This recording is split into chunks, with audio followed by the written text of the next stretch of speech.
Question of my life. Hello there, Ave, and hello there, Seraph. Welcome in. And thank you guys for joining for another Ghosts of Sushi session. We're gonna carry on today with the last act of the main story. And carrying on with Kamiagata. There's still a couple of Tales of Tsushima left here, but we're almost fully caught up with the last bits of it here. We finished Masako's Tales last time, and now we still have another 2 Tales for Norio left, and also for Sensei Ishikawa.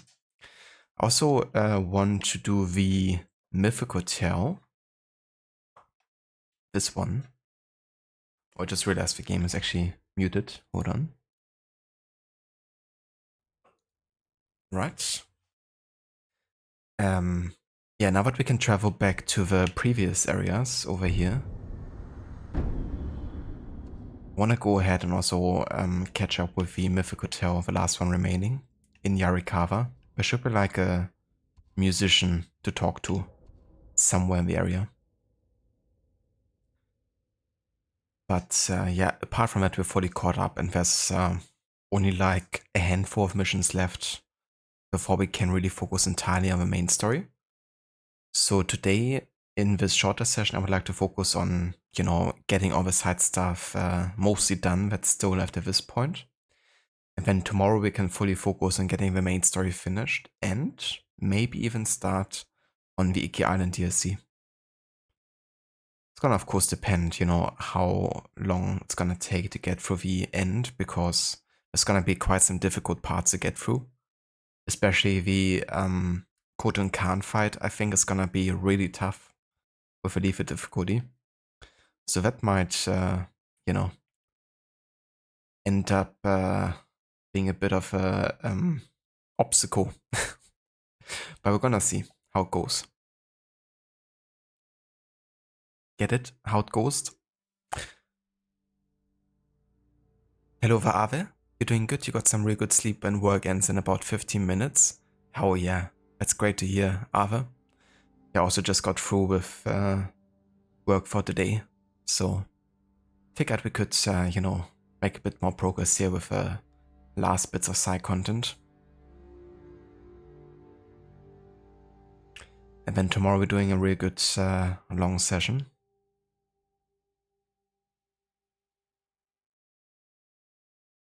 But glad to hear that, you also had some really good sleep.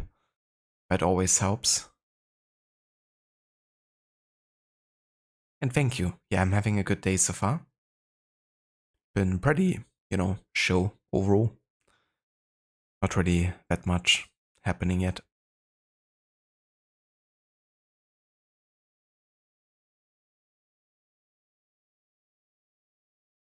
A shorter session, let me guess why. Because you're here, right? Exactly, that's why. I saw Arthur in chat claiming the first, and I was like, okay, this is gonna be a short stream. I did kind of want to push to end the game today, but with Arthur here and all, can't allow that to happen. I'm just hoping you don't show up tomorrow, Arthur. Otherwise, I don't get to finish the game then.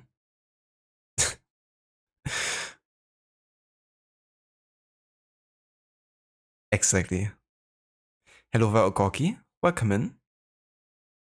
And hello there, Pink. Welcome in as well to you. Thank you so much for joining. And thank you again for the follow earlier.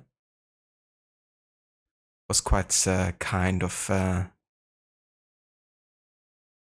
Dev to kind of like introduce us.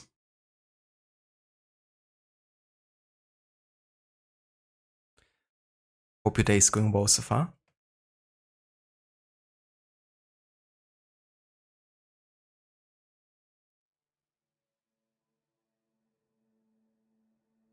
You tomorrow, Ave. Exactly. That face is me waking up after, having some really bad sleep.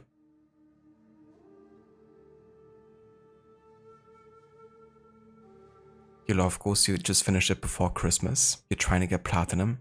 Very nice pink. I'm glad you enjoyed it. I really love this game too. Yeah, just really gorgeous, and I love the cinematicness of it, and the combat just feels so satisfying.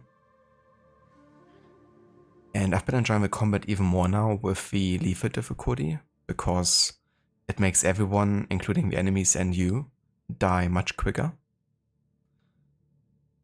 So it really comes with like a, much harsher consequence, but it's kind of fun.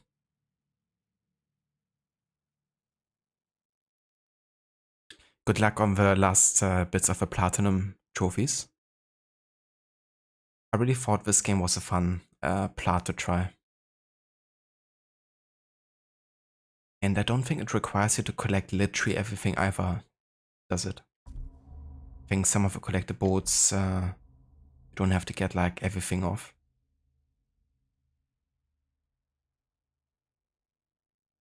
But it's also been like 4 years or so since I've got it.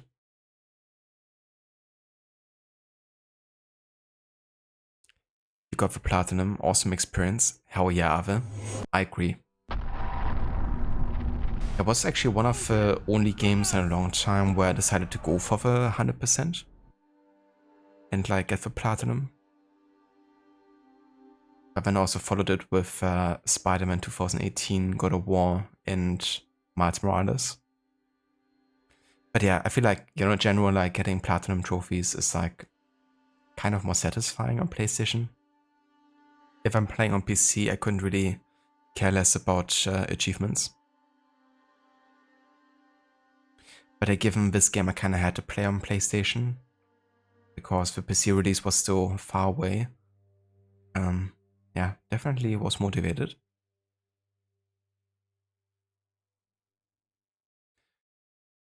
I have it as well that the Iki Island DLC is supposed to be really nice. I'm looking forward to the gameplay editions, and it's also supposed to be a bit more difficult. So that's gonna be interesting because with lethal difficulty, we've died quite a bit. We already passed the 80 deaths now. Granted, we're at the tail end of the game, but yeah, we died plenty.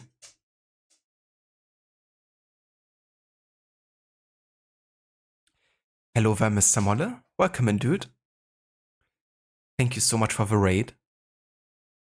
And how's it going? How was your stream today? What did you stream?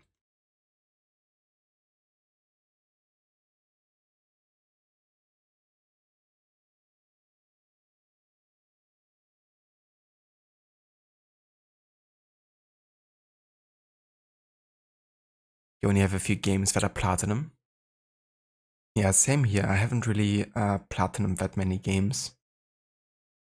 Also haven't played that many games on PlayStation, only those that I kind of like couldn't play on PC. But the ones that I did actually play to completion, I usually did try to get 100% for. Run! Go! Get to the chopper! Get to the chopper.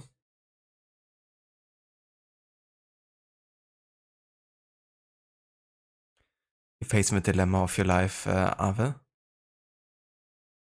Watch Melody Festival on Saturday night or go to Royal Corner, a tavern where you live with all your high school friends. It's a big night, and those are usually a lot of fun, but sometimes chill with Mellow is nice.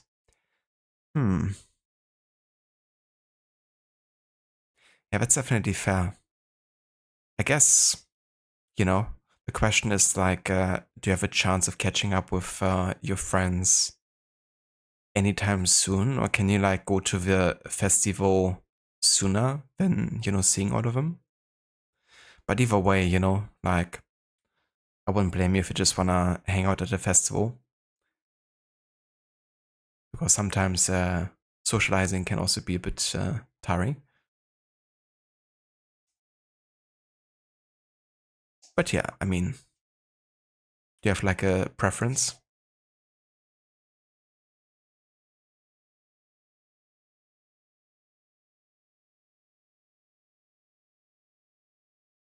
I played some Fallout 4. Very nice, Molle.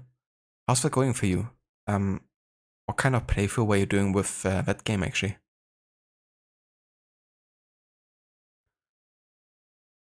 When will this nightmare end? You want to watch? Wow. The plan is for today to catch up with most of the remaining side content. There's about 5 Tales of Tsushima left in the last area, a couple of collectibles, and 1 Mythic hotel. And once that is done, we can fully focus on getting the main story finished, which I plan on doing tomorrow. And then it's time to start the Iki Island DLC. And honestly, I have no idea how long that's gonna be. It's also supposed to be more difficult, and we're playing on LeFo, so it could take longer for that sake. But I think next week we're gonna start a new game. Or at least, carry on with the last bits of Stronghold as part of the historical order run. But yeah, I don't think Iki Island DLC is gonna take us more than a couple of streams. I don't think it's like that long of a DLC.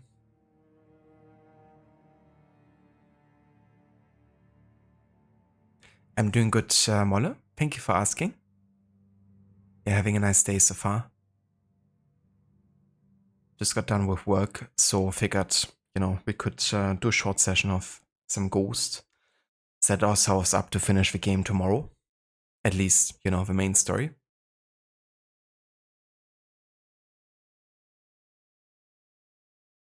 Sparrow the Dragon is one of them, you don't remember the rest? That's a really fun one, isn't it? I didn't get to play it yet, but I watched a couple people play it.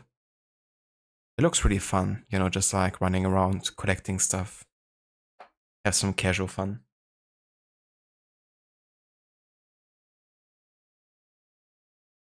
You only have 7 Platinums, Astro's Playroom, AC Mirage, God of War Ragnarok, Spider-Man 2, Spider-Man Miles Morales, Ghost of Tsushima, and Horizon Forbidden West. That's pretty good Platinum runs for, because some of those games have quite a bit of content to go through.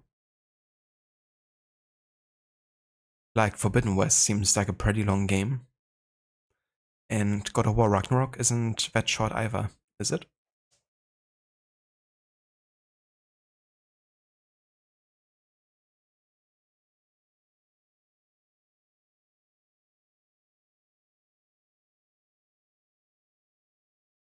Molly, you're doing all the extra missions now. Had some issues with an army in power armor, but you got there.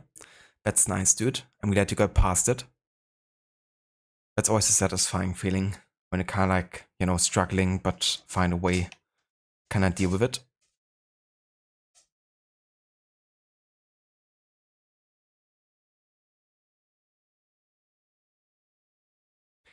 Yeah, I heard good things about the Iki Island DLC, so I'm definitely looking forward to it because I haven't gotten to play it yet either.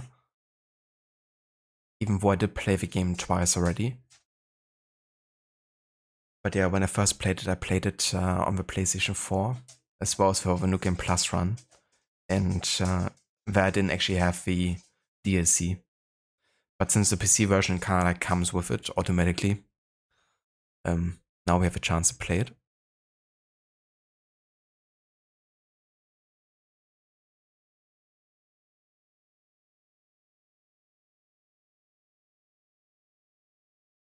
Ah, I gotcha, Ave. I mean, that's definitely fair. It's not like, in that case, it's kind of like, okay, maybe I don't have a chance to see all of them in like 10 years or something.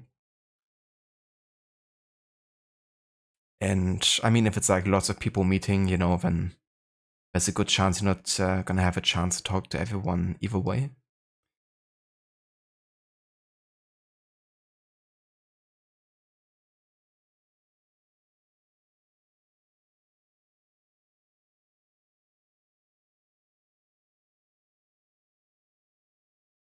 Oh, that's cool, Ave.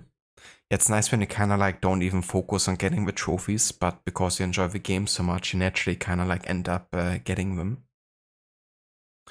That's me basically with the AC games, because when I first play them, I tend to 100% them to see like everything the games have to offer. But I don't really care about the achievements because I'm playing on PC, but by the end of a playthrough, I still have most of them, except very specific ones where you have to like, put people on fire, whether on sleep or something like that, that you don't really think about doing necessarily if it wasn't for a trophy.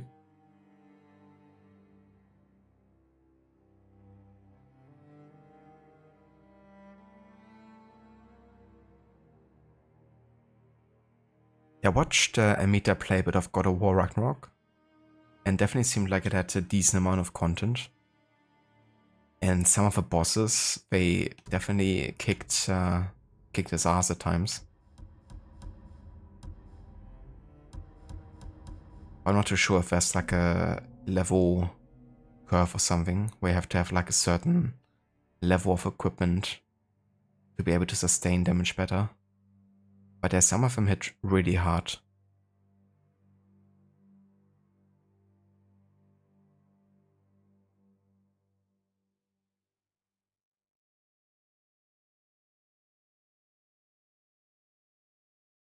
I got Ave. I mean, yeah, you could do that. You know, kind of like get a bit of both. And I mean, if you know the acts you wanna see at the festival, depending like what you're interested in, it might not even go until 10 p.m.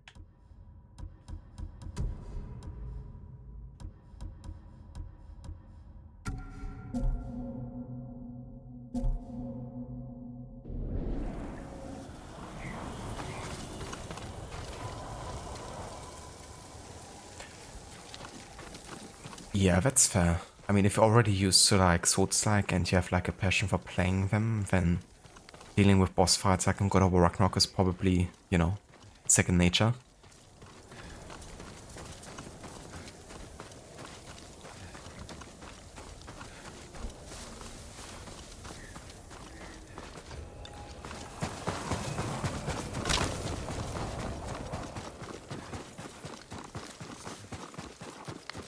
I'm not sure actually if Amita played any Souls-like yet. In the time that I watched him so far, I haven't seen him play one yet. Would be cool actually to see him do one. A monk preaching the Mongol cause. Time to end this. Uçuk, sofak, alaruki.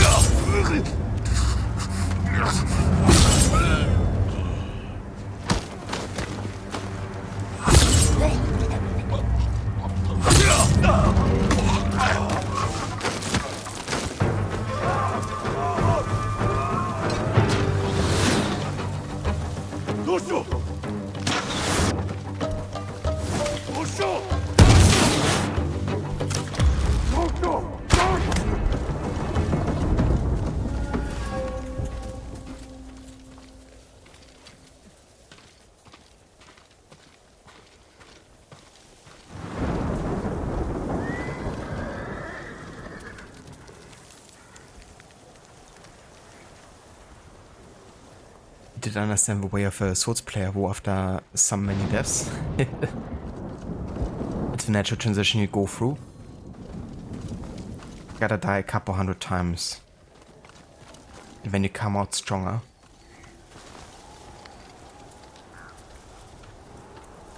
Hello there, dudes. Welcome in. I've been very good, thank you for asking. Been enjoying lots of this game. We're almost done now with the main story. But yeah, it's been a really fun playthrough with a leaf of difficulty. You're the ghost. No worries, Ava. Have a good one. Have a good and safe way home. And catch you next time. Thank you for the luck. You were praising the Mongols. Do they pay well for your services? If they refuse, they kill us. But the Guardian's brother will change that. What do you know about Norio? He's going to lead us to victory. I can take you to him.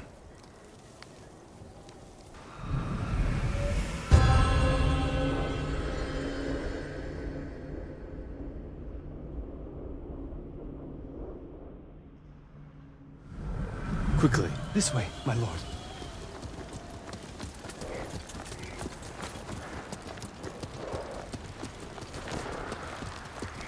Does Norio know you're helping the Mongols? Until we take back Cedar Temple, he told us to keep cooperating. so they don't suspect us. That doesn't sound like Norio. Really? But you inspire everything he does. He always talks about what he learned from the ghost.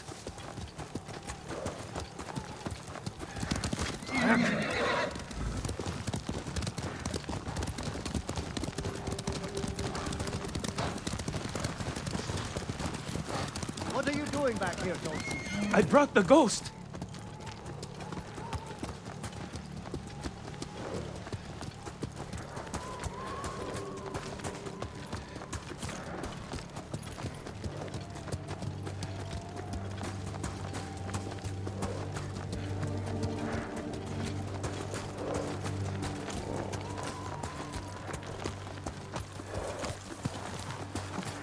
Norio is inside with the others. Gate.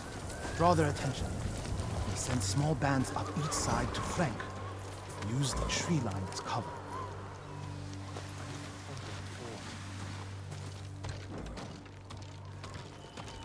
Lord Sakai. Everyone, give me a moment to speak with Lord Sakai.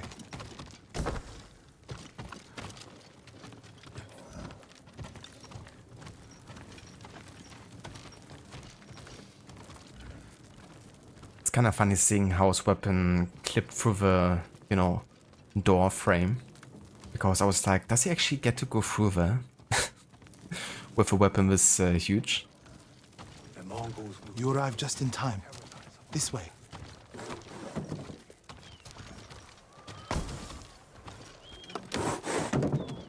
I hear you're planning to take back Cedar Temple. We've been training hard. They're ready. I recognize some faces here. From Akashima. I sent messengers to Kushi Temple, but no one came.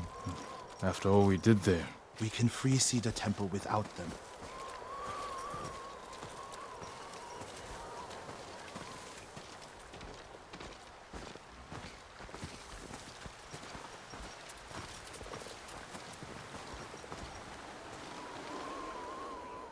You think these people can take back the temple? We could handle it on our own. Why risk their lives? Cedar Temple can be a beacon for all of Tsushima. Everyone who takes part in the attack will be a messenger of hope. We can't carry this message alone. This victory has to be theirs. When do we ride, Norio? At dawn, my lord.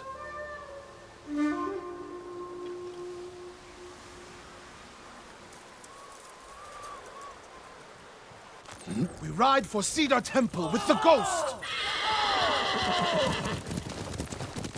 When you took Castle Kaneda, you did it without the samurai. We must have had doubts going in. I wasn't sure we could take Kaneda until it was done. I feel the same without my brother and his men by my side. I wish Enjo was here with us. His spirit is.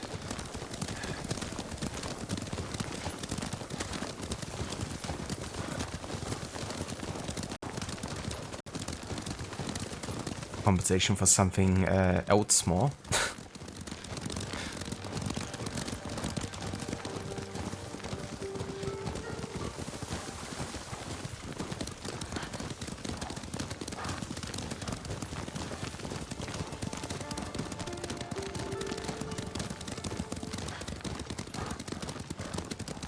You have supporters, Norio. They remember the Guardian, and they know why we ride for Cedar Temple. They're fortunate you fight.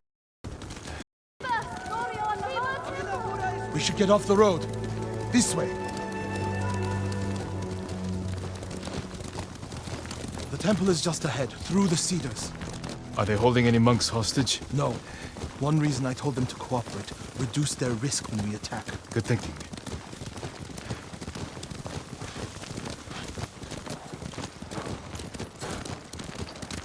We're getting close. Breathe, Norio. You can't fight if you hold your breath. How could you tell? I know you well enough by now, my friend.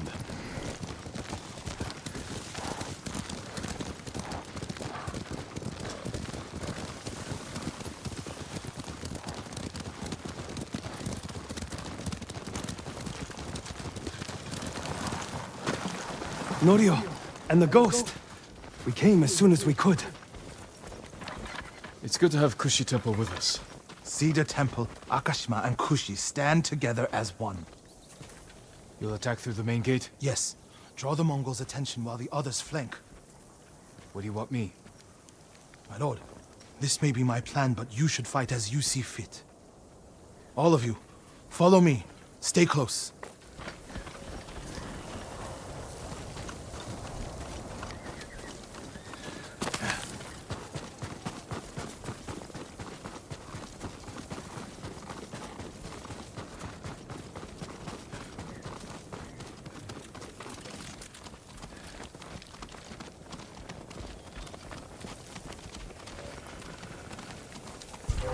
Not one of you will die today. Everyone who falls will live forever in history.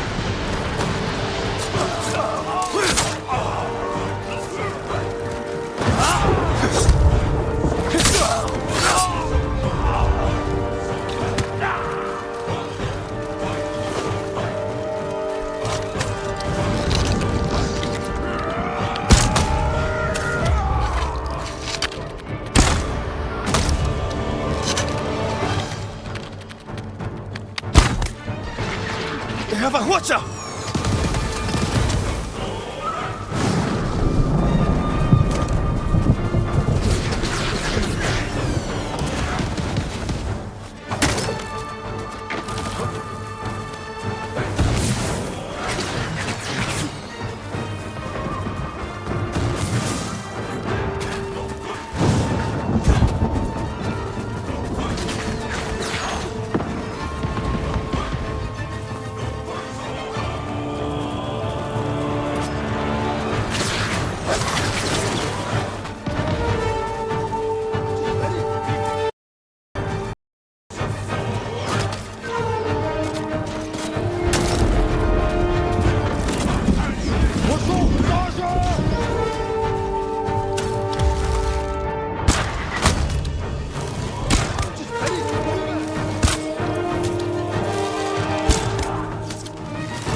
I need your blade!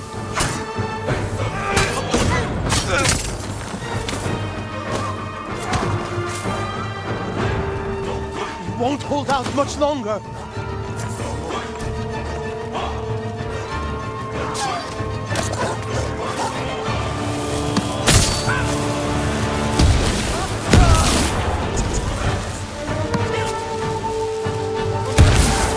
I can't keep going!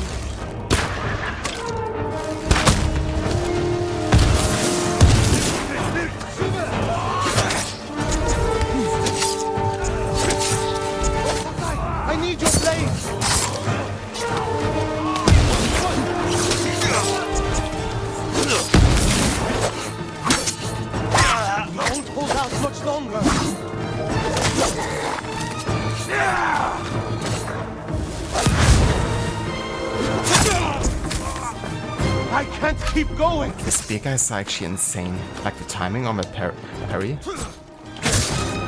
Just ready! No. Won't hold out much longer! Jesus Christ, Norio. And Norio has died. Fucking hell. You know, that's the only drawback on LeFo sometimes. The fact that your allies also die super quick, and if there's like tons of enemies, then you have to deal with both them potentially one-shotting you and also having to revive your ally. It's definitely a mechanic that's more designed towards normal difficulty or like hard, where enemies but also you can sustain more hits. But also your allies.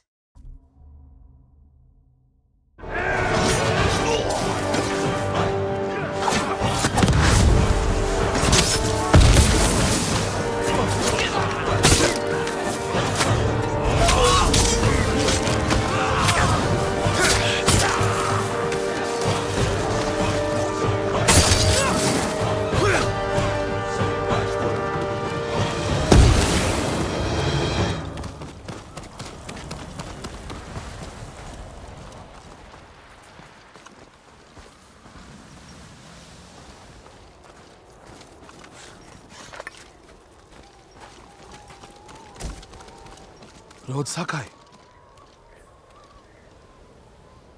The temple is yours. The last time I was here, my brother, Hochi, the abbot, they were all alive. Starting today, you can rebuild. Come with me to the main hall. I have to make sure the Mongols did no lasting damage. This way, my lord.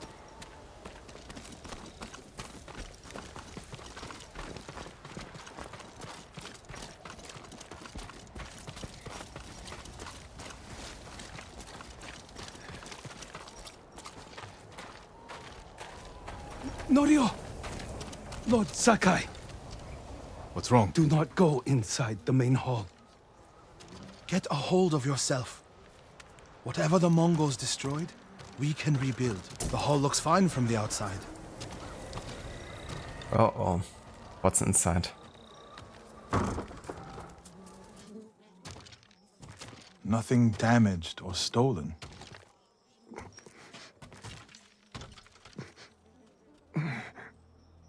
Norio. Angel?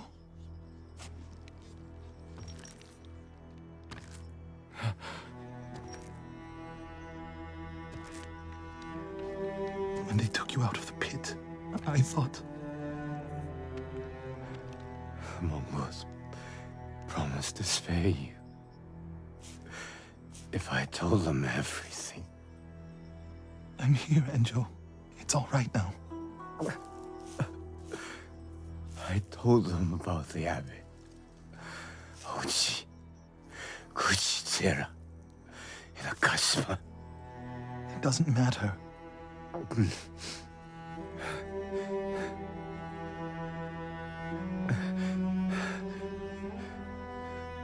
Norio, I held on to see you.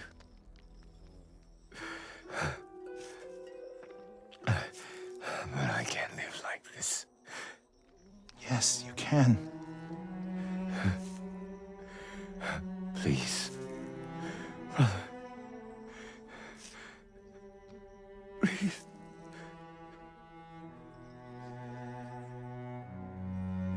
Lord Sakai, would you leave us?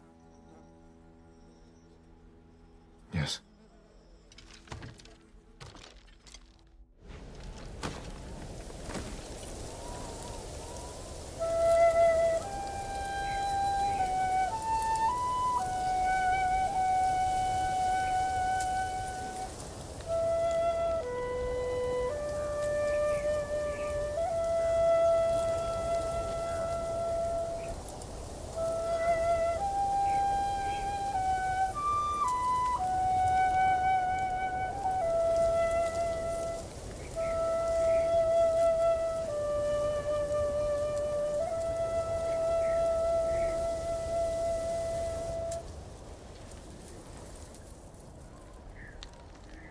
His name is Kharcho, the one who burned my brother and cut off his limbs.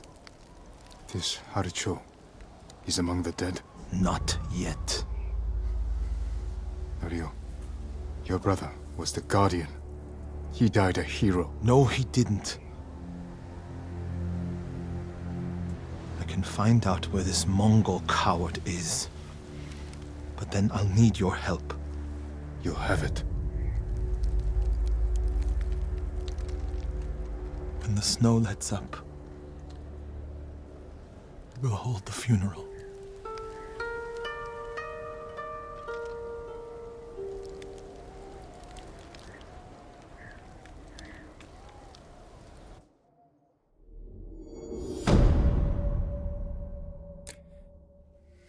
And this game is so depressing sometimes.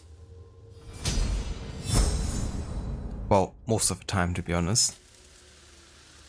It's of course very fitting, considering the situation that the people here are in. But, yeah.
Right, let's finish this storyline for Norio here.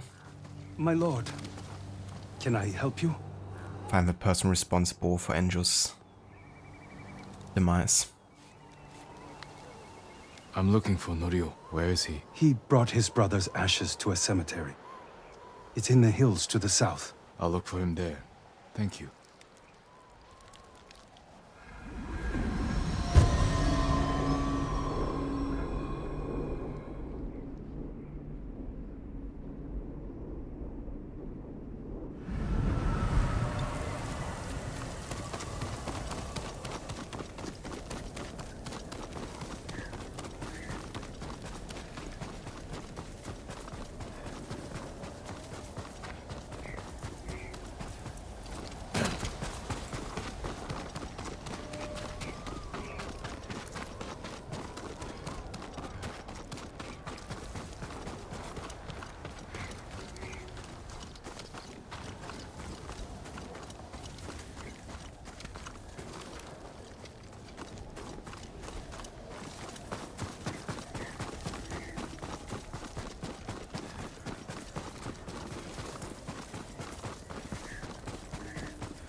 The cemetery. Norio should be here.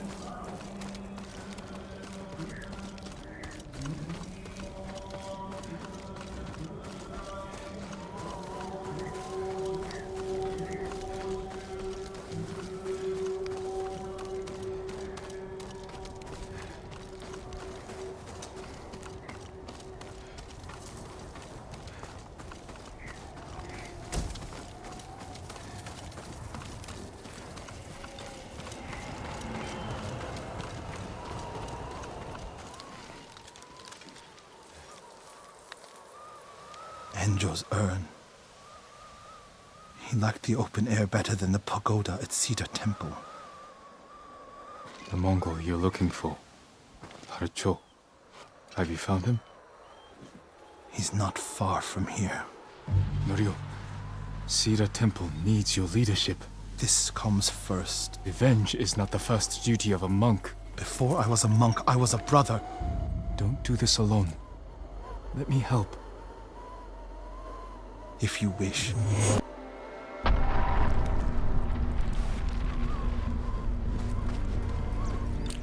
Hello there, Deathstreak. Welcome in, dude. Where do we find him? Fort. And thank you so much for the raid. Welcome in, raiders. How is it going? How was the rest of Malaka's Creed today? Hope you had a good time with Odyssey. Yeah, thank you so much everyone for joining. We're playing some Ghost of Tsushima. We're playing on the lethal difficulty, which basically means that everyone, the enemies, the allies, even ourselves, we all die in like 1 to 2 hits on average. And yeah, it's my first time actually trying it on that difficulty. And we're also focusing a bit on the historical aspects of this game by collecting all the Mongolian artifacts and learning about them, but also read up on records and the likes. So yeah, we're doing this as like a part of like an overarching historical order run where we play for different games and series in historical order. And right now we are in 1274, the first year of a Mongol invasion upon Japan. And yeah, trying to defend Japan against the Mongolians here.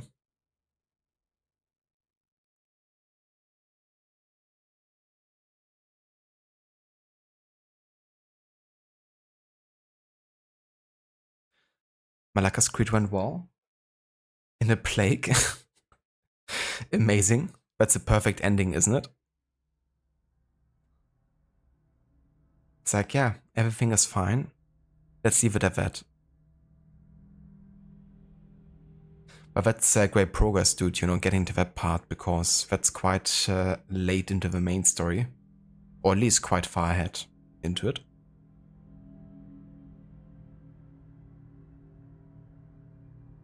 Also, thank you for follow Cosmic Wild Child. Thank you, I appreciate it. Yeah, how's everyone doing today? I hope everyone is having a decent day so far. You like that armor set? Oh yeah. Yeah, this is the Sakai clan armor, fully maxed out. And I've got this white dye with it. It usually comes in this color, which I also really like, I have to say. But since I've gotten the, like this mask, I thought it would be a quite good fit.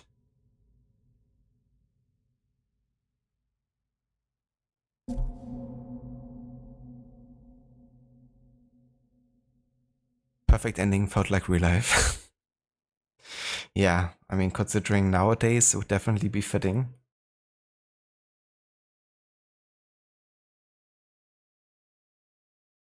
You're at the halfway point, give or take, so making good progress. And you're also doing a New Game Plus run, right? Like, you didn't start completely fresh, did you? Because that would also really help, I guess, speed things forward a bit. I did start from scratch, okay. Sorry, then I must have misread your level or something. Yeah, that's fair. Because it's definitely a certain amount of grind involved with that game. Also to get, to the appropriate leveled.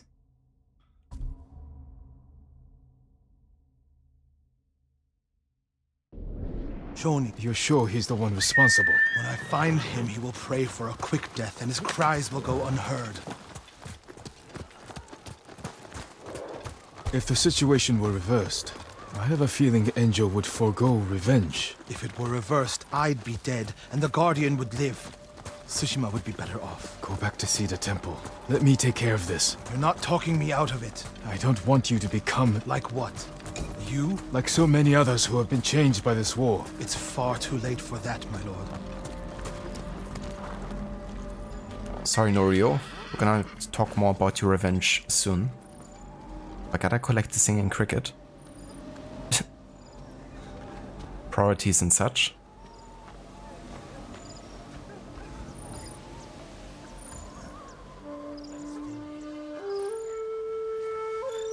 The grind is a lot. You just fought someone one level above you and they were just a damage sponge. Yeah, that's the thing, right? Like, even if you over-leveled in that game, the game will still decide that everyone is gonna automatically level with you. At least to a certain degree. And, yeah, it just, means that over time you have to have, like, decent equipment. Which also, costs lots of resources sometimes. And it's a grind in of itself. But yeah, it does get better, of course, the more you can, really invest into like a certain build. But it can definitely take a while until that point is reached. Are you going for like any particular build in this playthrough?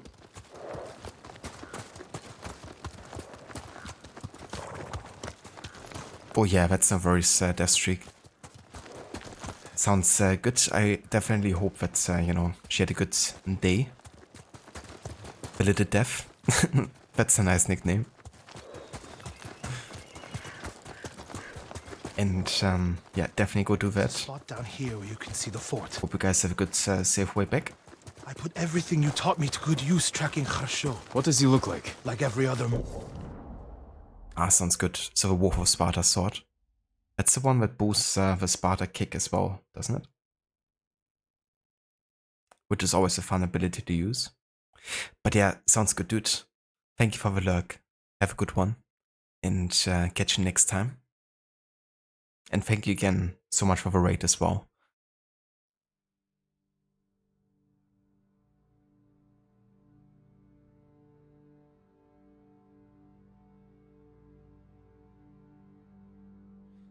And for anyone that didn't come in with a raid, or if you haven't checked out Death Streak before yet, definitely consider doing so. There's a link in chat. He's been playing through various different AC games, and he's been planning on streaming every day of January, which he's done so far. So only tomorrow left. And yeah, playing lots of different AC games. He just finished Origins, I think. But that, I believe, was a New Game Plus run. And yeah, is now on some Odyssey. Murdering honorless Mongol dog. You may only get one chance at him. I'll know him when I see him. When you have him in your sights, strike without delay.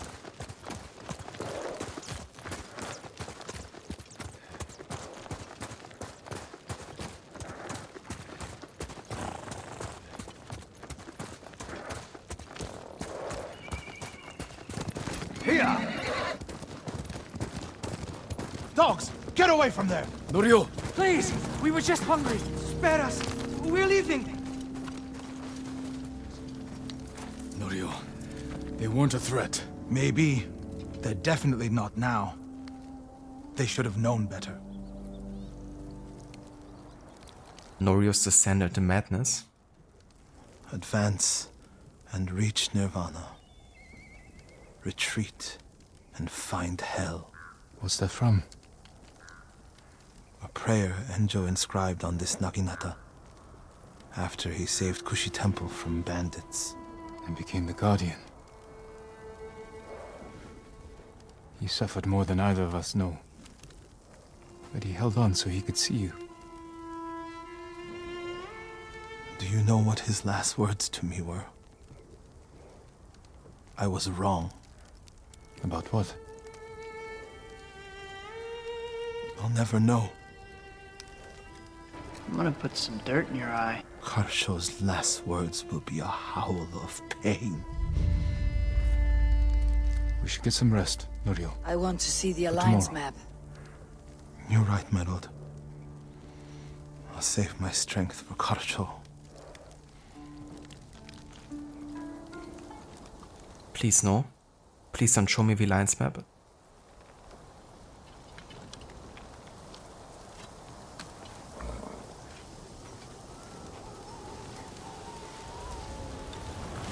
Norio.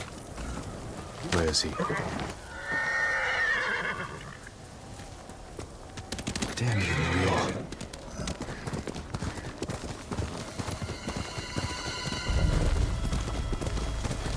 The fort is in flames.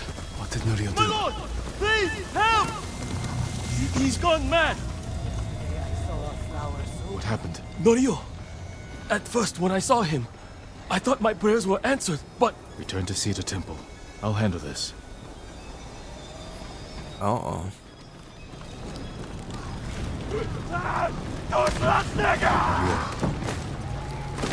Seek refuge in Amida Buddha.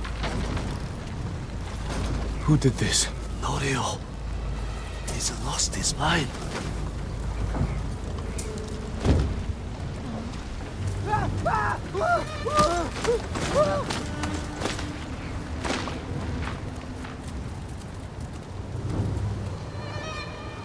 You do not have the courage to do it.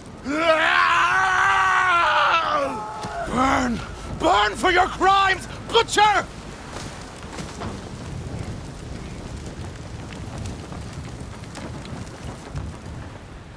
You once told me you would never swing your Naginata in hatred. I did what the ghost would do. And now Harsho is gone. I'm not going back to Cedar Temple. Not after this. Where will you go? It doesn't matter. He was still alive when I lit the wood. When he screamed, it filled me with joy. And I would do it again.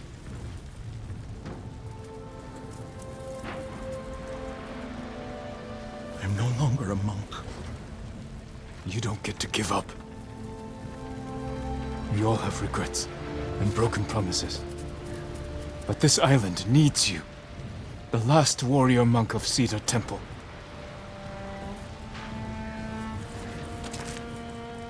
I can't go back to what I was before this. I'm not asking you to go back. I'm asking you to keep your faith and move forward. Thank you, Jin. I'll see you at Cedar Temple. Jesus. I don't really expect Norio to do any like this. You know? Like when you first meet him, he's like the type of person you would think meditates 8 hours a day. But yeah, seeing what happened to his brother. You know, just the absolute cruelty. It really, you know, turned on a switch.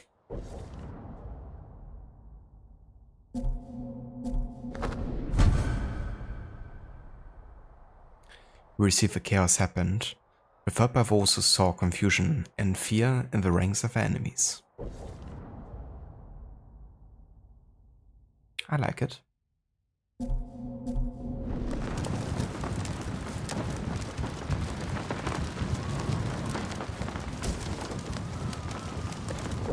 And with this finishes the Norio Tells.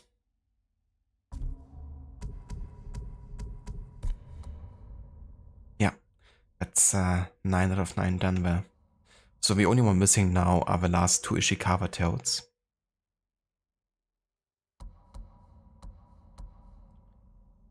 Also just want to check if I missed any of the regular Tales of Tsushima in this arc, because there's Also only a handful total.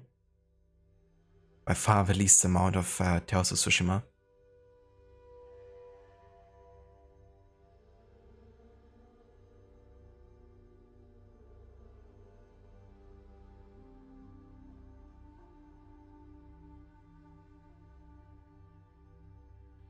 Okay, so we've done the Father's Choice.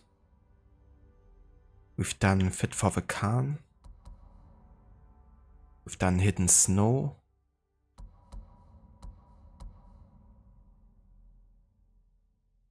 And one missing is the Cost of Fear, which apparently I haven't done yet. So there's one... Yeah, there's one tale that I haven't uncovered yet. But we're gonna find it. But yeah, what I would like to do now though is I would actually like to go back to Yarikawa in the second area, Toyotama. Because there's one mythical tale I didn't get to do yet, and that's the one in Yarikawa. And we should be able to find the musician here somewhere.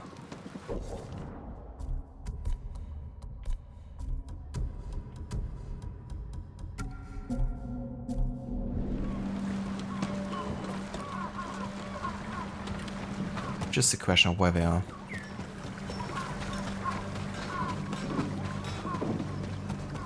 I work metals, woods, cloth.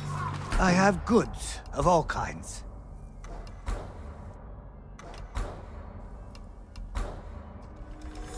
Only the best for you. Thank you. May your hunt be successful. I should have continued.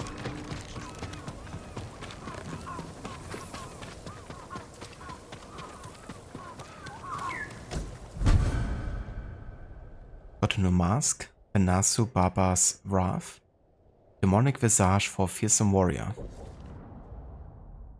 Of course I can't see it, because of my helmet.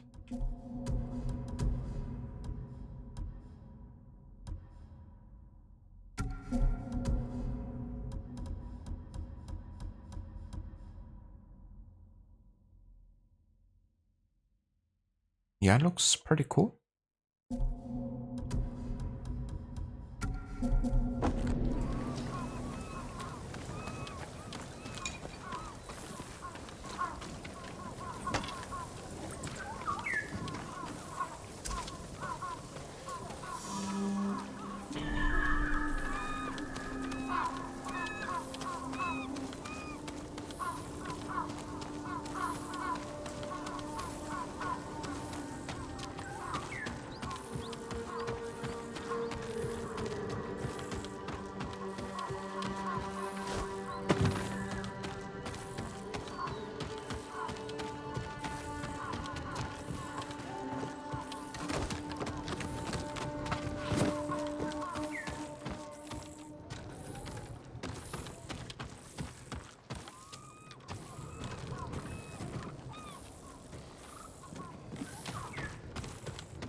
Report to the steward Ujimasa.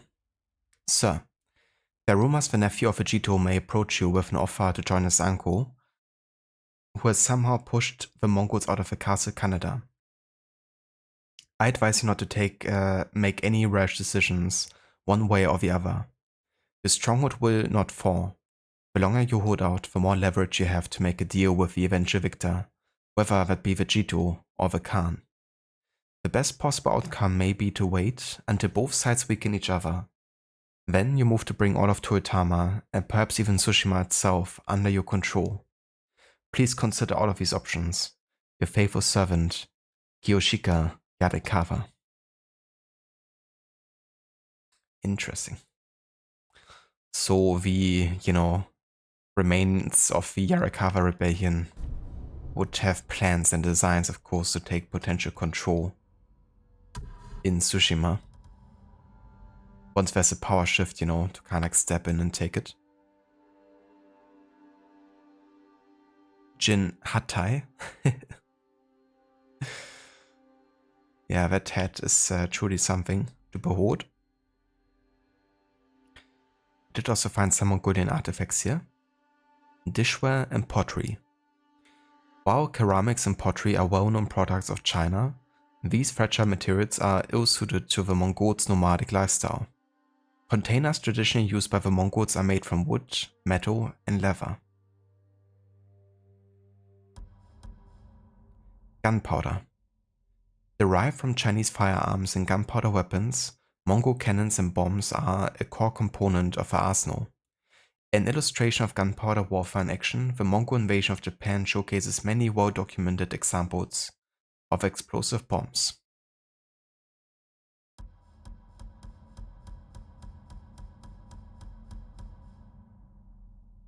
The Mongolian coins. Genghis Khan authorized the use of paper currency near the end of his reign, but many areas of the empire continued to use coins for investment and trade. Under Mongke Khan, a universal measure for currency based on the suke, or silver ingot, was implemented. Foreign subjects of the empire are still allowed to mint coins in the denominations and weights they traditionally use. We are back.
Alright.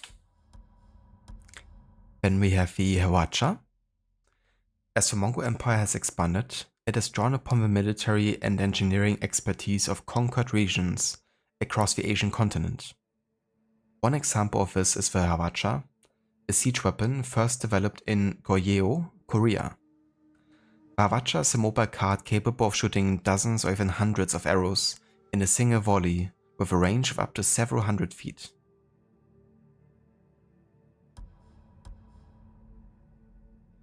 And we have a Mahakala mask.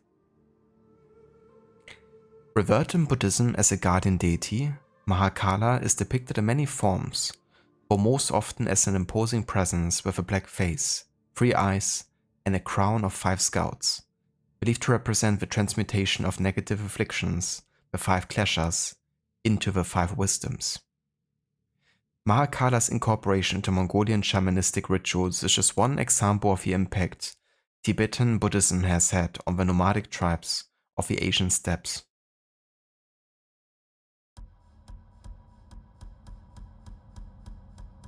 Alright, that's all the artifacts we found so far.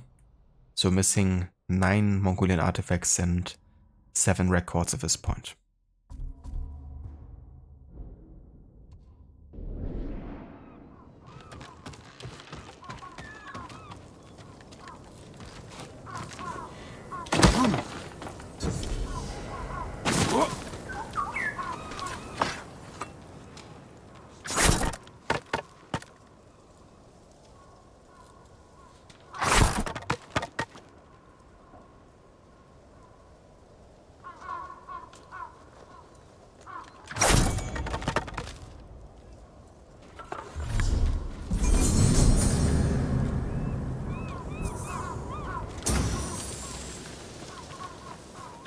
Never resolve bar. That's good. Yeah, the question really is, where's this musician?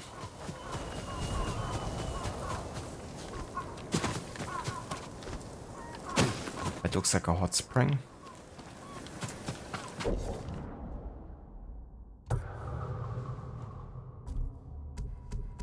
I can't actually track it from here, can I? Yeah, find the musician Yarikawa. He's gotta be somewhere in the city.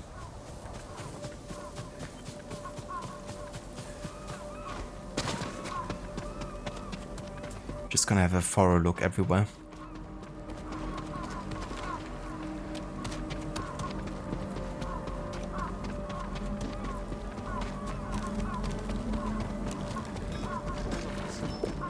Just a matter of time. May I assist you, my lord?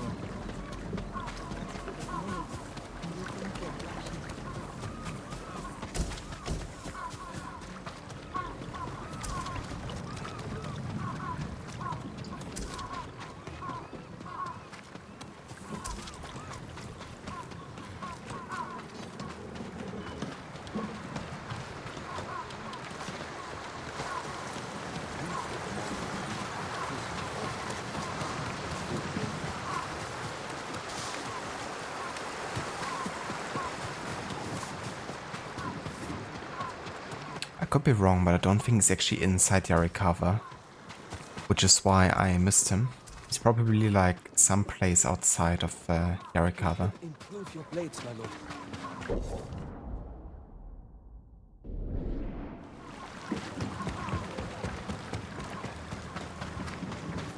Allow me to strengthen your armor, my lord. Okay, I mean, all of the armors we're kind of like using a lot I have are no fully way to upgraded strengthen your armor. at this point.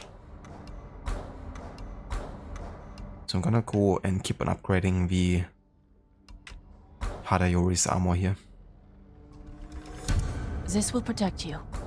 And also Kozaku's armor, because Nothing. we have a means to do so.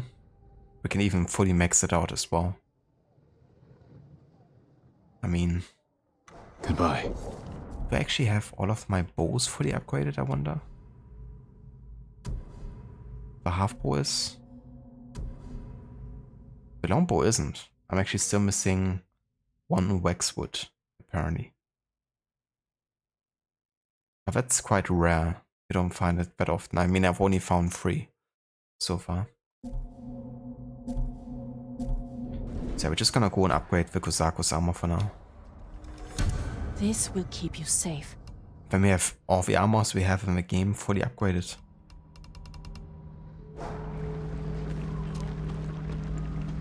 The look is pretty cool with this, you know, kind of like long white hair. And from the back it looks like almost like cat ears or something. When you don't see the helmet from the front. Do I have any designs for this? I don't.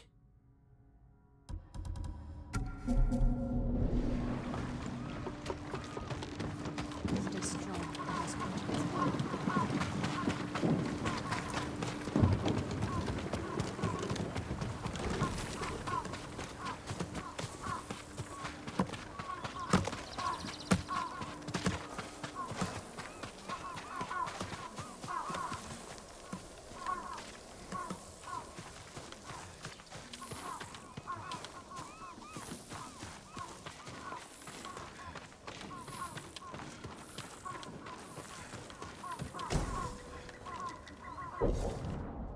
The Mongol Gutao.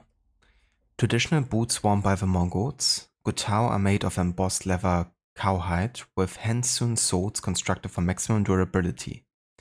Ideal for horse riding, the upturned and pointed tips prevent riders from catching their feet in the stirrups and falling off the horses. This feature also demonstrates the Mongol respect for the land, as the shape minimizes the size of the wearer's tracks.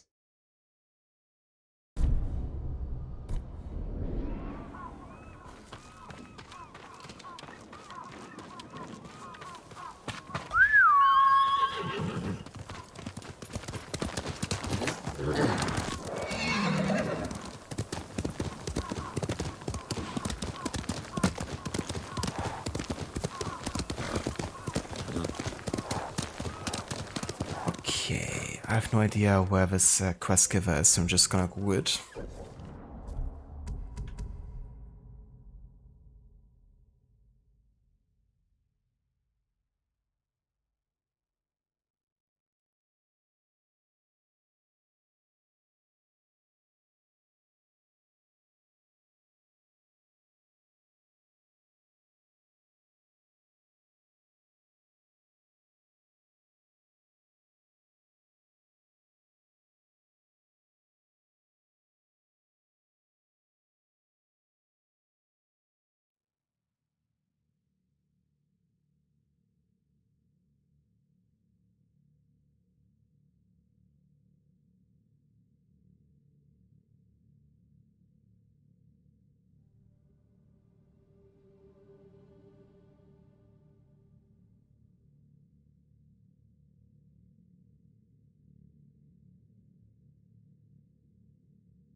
Okay, it's actually quite a bit away from Yarikawa.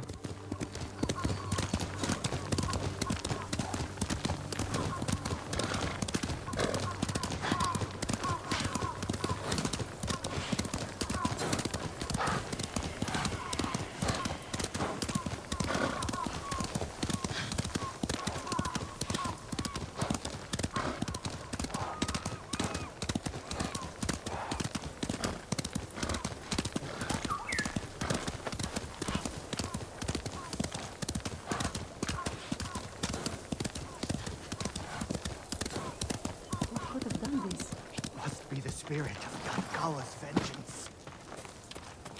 Tread carefully, my lord. Old Yarikawa is a dangerous place.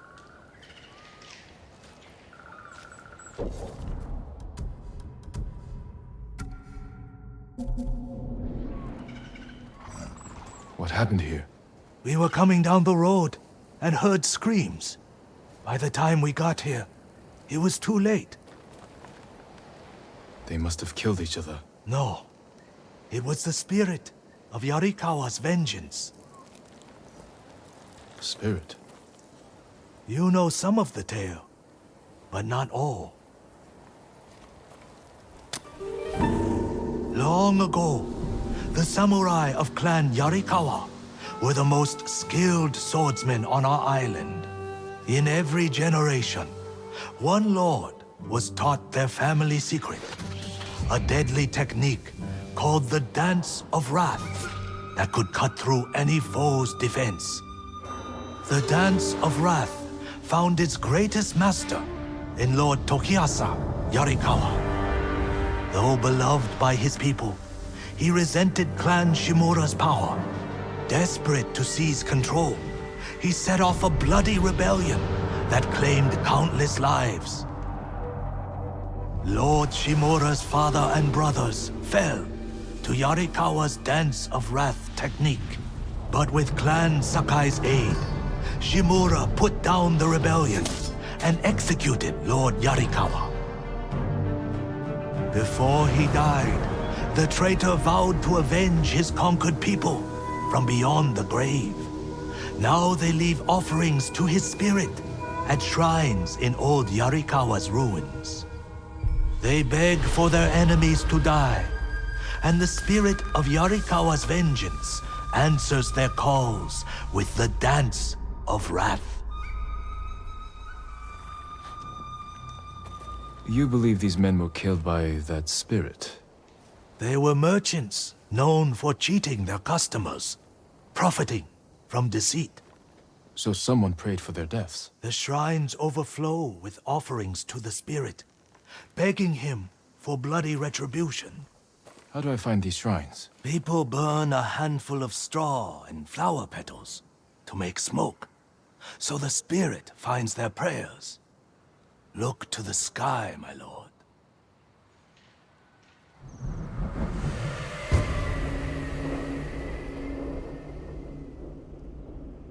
Look to the sky. Be careful. Yarikawa's people haven't forgotten your clan's role in their downfall. That was a long time ago. Not to them. It's really cool how it's connected to the whole Yarikawa storyline, but also to the family lineage of Clan Shimada and Sakai.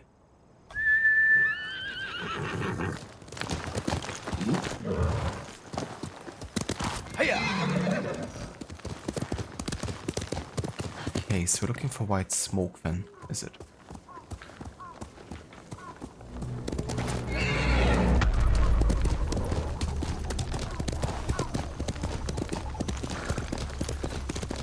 Hello there, DSGO. Welcome in. Thank you for a follow as well. And how's it going? Okay, there's some white smoke over there.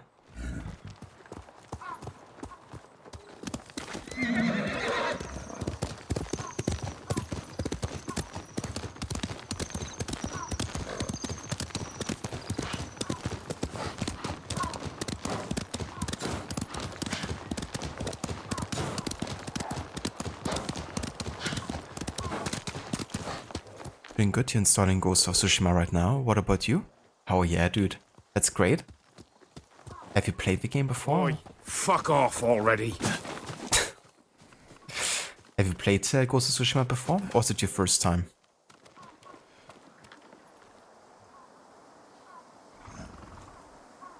I'm doing very good, Ogorki. Thank you for asking. Oi, fuck off already. Why did that sound repeat itself? But yeah, I'm doing very good, Ogorgi. Having a nice day so far. Looking forward to be finishing this game soon, or at least the main story.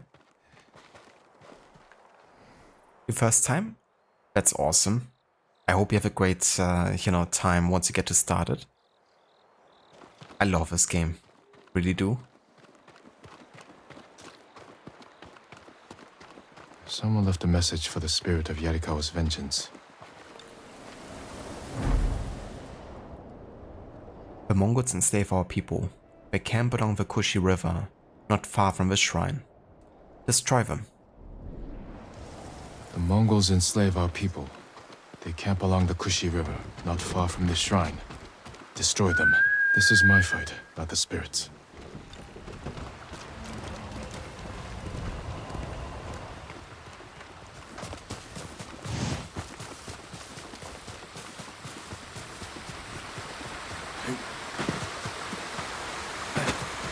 Yeah, it's a gorgeous looking game. And it also looks really badass. The combat and stealth. And also the animation quality is really good. Shieldmen. It took impressive skill to kill them. Let me out! Please, my lord! Calm down. I'll free you.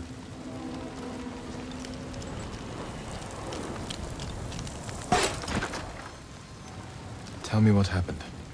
The spirit! He cut through them all! Then he left. Thought I was going to die in a cage. Who were these people with the Mongols? They're the ones who sold me to them. You're free. Go. Thank you! The spirit moved on.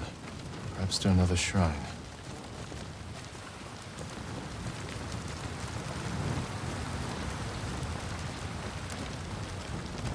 Okay, we gotta look for more white smoke again.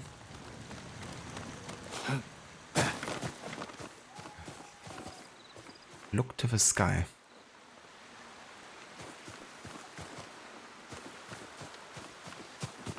Oh, let's go for some high ground.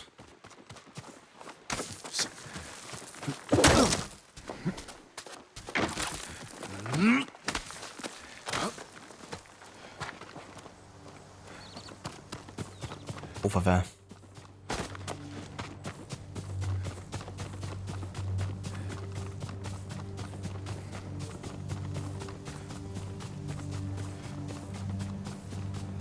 Let's kind of cool. So the guy we just saved, he's actually running into the direction of a white smoke. If that's on purpose, then I might be able to do something similar for the next time I have to find it.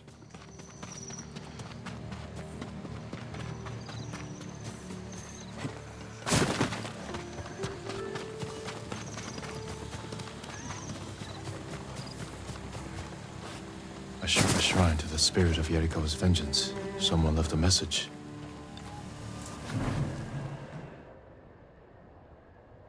Haitaro is a traitor to our people. He's at the camp nearby. End his worthless life. Heitaro is a traitor to our people. He's at the camp nearby.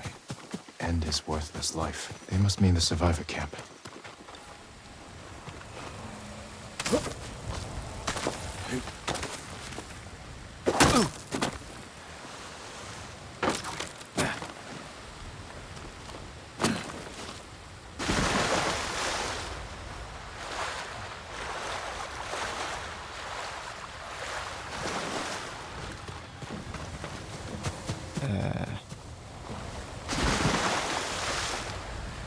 Isn't that the camp? But I have to like scout still.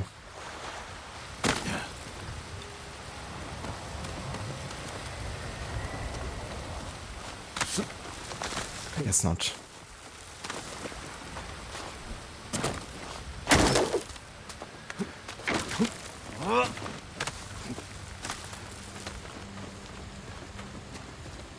Why do I sound like some kind of narrator? Well, I'm narrating the stream. I guess technically that makes me narrator. But I'm not sure, to be honest. I don't do this, you know, like in another shape or form. Lord Sakai, how can we help you? Hello there, Zomb. Welcome in. Be surprised to save this mission 4 after I started Act 3, given how close it is to Yarikawa, which I had to be in Act 2 anyways. That's true. Yeah, actually wasn't planned. I kinda missed out on it and didn't realize it was kinda like locked to that act. I thought maybe it was another one in the last act I kinda like had to do. And one actually realized it was already in Act 3 and we left Act 2 behind and we couldn't travel back because we were in exile. But now that I can actually travel back, I decided to go back and get it before we do the Khan fight, because it might actually help with that. But yeah, it was one of the missions I kinda missed. Lord Sakai, how can we help you?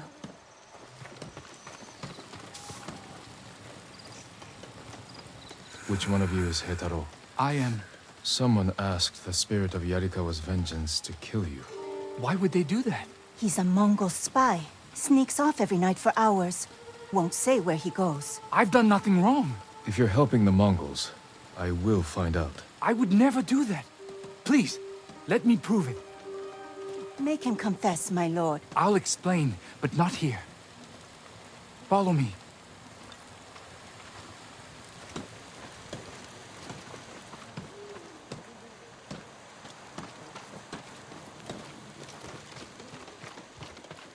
I can't believe they prayed for my death. You should be more concerned about me. Unlike the spirit, I'm real. But my lord, I've seen it. Really? Where? On the road. 3 bandits tried to rob me. The spirit cut their throats and vanished.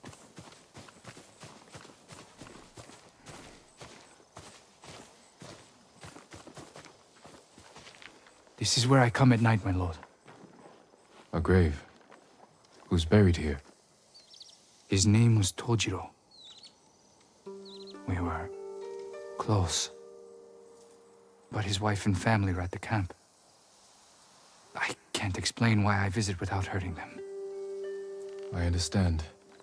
But the people at your camp don't, and they're scared. It's not safe for you. Where else can I go? Make your way to Ariake. Go, before it's too late. Thank you, my lord.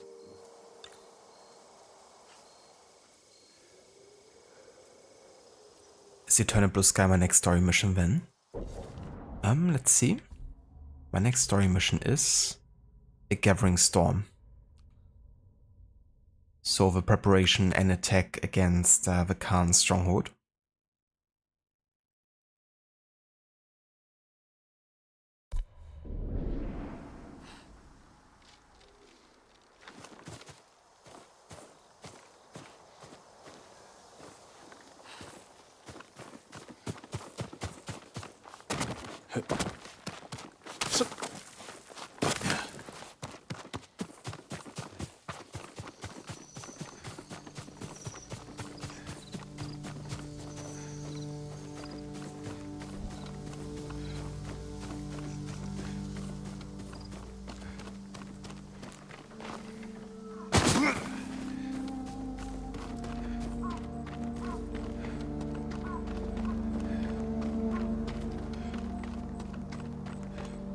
Another shrine to the spirit. If there was a message here, the spirit already claimed it. A battle, close by.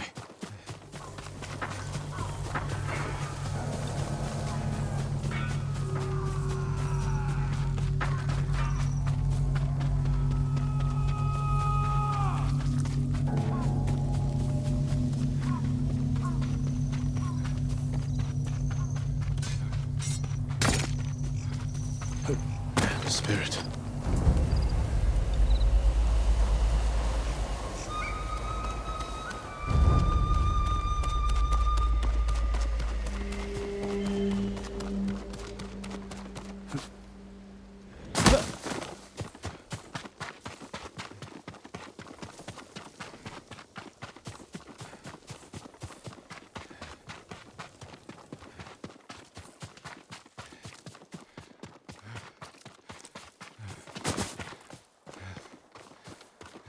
There's a way in through that opening below. Someone's been living here for a long time. A banner of Clan Yarikawa. Worn by a samurai of Yarikawa. Maybe one of the relatives of Lord Yarikawa that actually died during the rebellion. Who might have an interest in blaming the clans Shimura and Sakai. Offerings taken from the shrines to the spirit.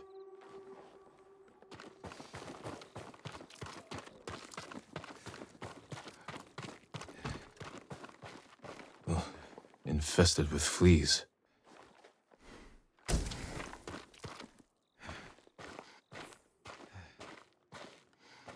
Written by an educated hand.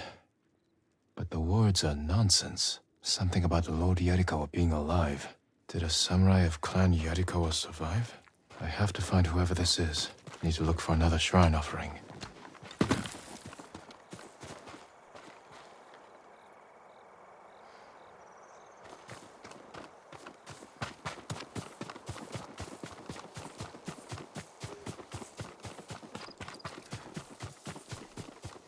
It's going really good, Zomb.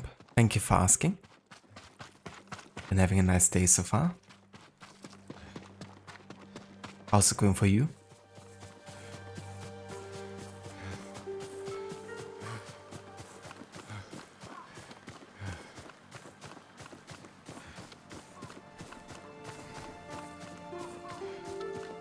Another offering to the spirit. Lord Sakai is the last of his clan, and a servant of the dog Shimura. Lead him to the Garden of the Gods, so they may witness his death. Probably a note he'd written himself. Prayer to the spirit.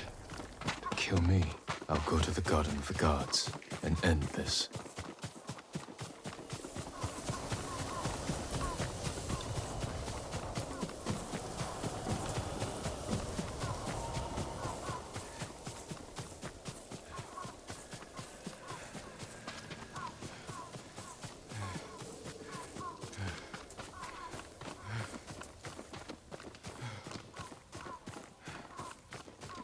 My lord.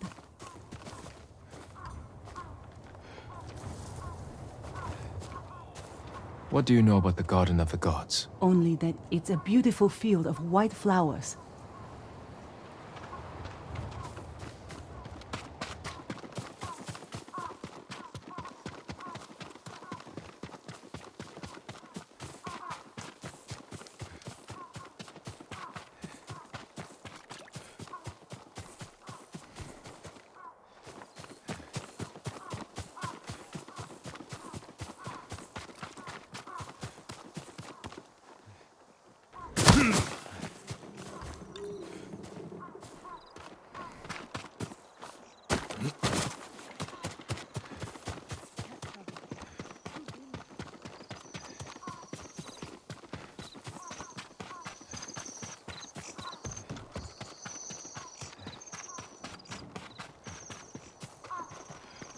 Damn, look at these visuals here. The spirit! He was just here! You saw the spirit? Where did he go? Toward the Garden of the Gods. That must be why all the fireflies have gathered there.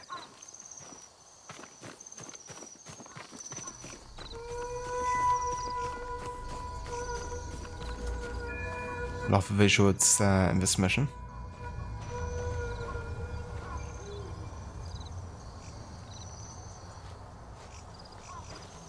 Statues of the gods. This must be their garden. A shrine, but no spirit. This note's addressed to me. Yarikawa's vengeance has come for you. Yarikawa's vengeance has come for you. So you're the spirit. I am the wind that stirs the ashes.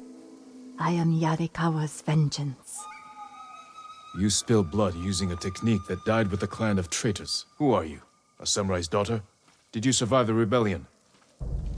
No one survived. This is a land of ghosts.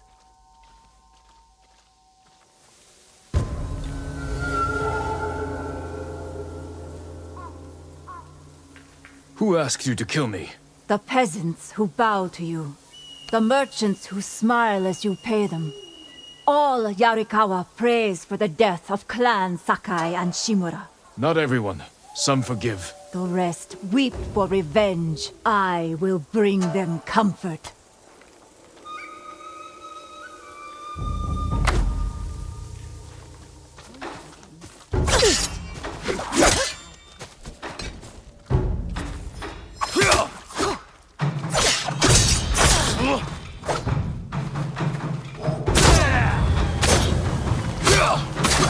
Let's see how you move.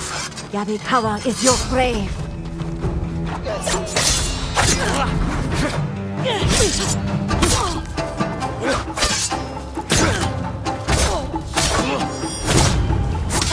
What are you doing? Learning. I know how to defeat you. No, you will die.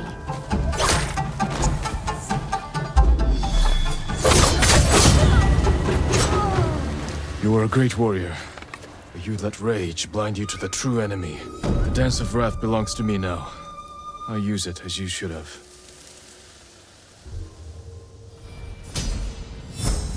Oh yeah.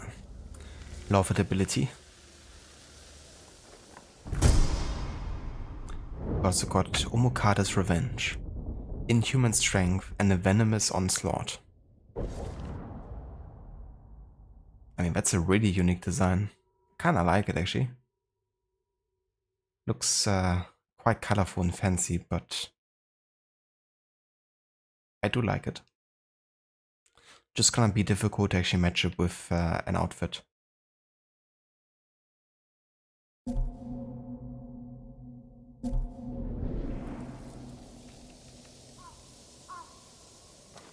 There we go. That's the last Mythic Hotel of the main game done.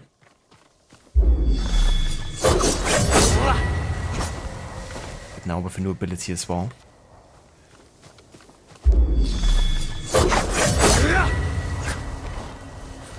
It's kind of funny how I can spam it. I thought it actually used resolve points, but maybe only if you actually kill someone with it. Or maybe you just have to have 3 to be able to start it. But we're gonna find out in combat if we actually lose a resolve for every enemy killed.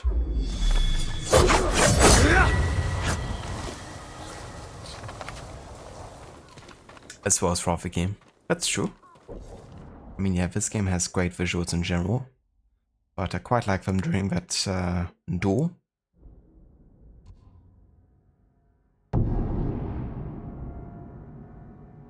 Yeah, the Dance of Wrath ability is really fun. I think Rod liked it so much that he ended up spamming the ability at some point. And I don't blame him, because it is really fun to use.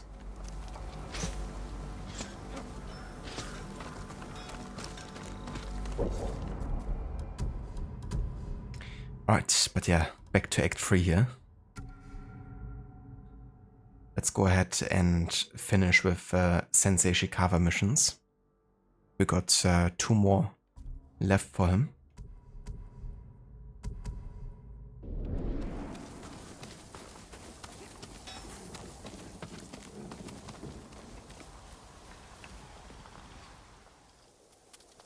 When I was your age, people said I was the next Tadayori Nagao. You're the best archer we've ever had. Nah, not even close. But I'm damn good. And I'm grateful for everything you taught me. I was so dedicated to my study, I never made time for a family. Tomoe was to be my heir. Her crimes, I could not forgive her. No samurai would. I devoted my life to the bow. The life it gave me was remarkable. But the life it took from me... Family is more important. Sensei? Don't become like me. Don't let the ghost consume you.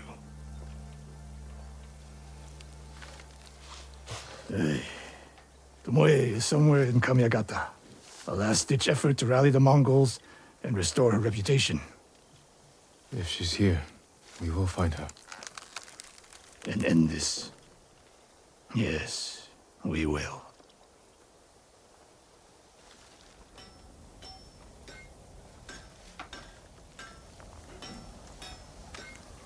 This isn't really spoiler, but you think I'll be surprised how beautiful certain areas on Iki Isle are too.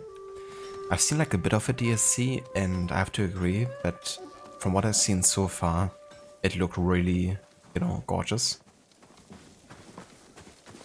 Looking forward to see that, you know, myself in action. Because, you know, watching it on stream or like playing it on your own screen is still a difference.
What's that over there?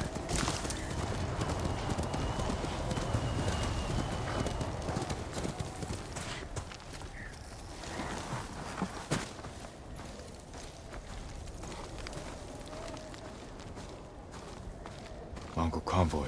Wiped out. By who? Burned the cart. Flaming arrows.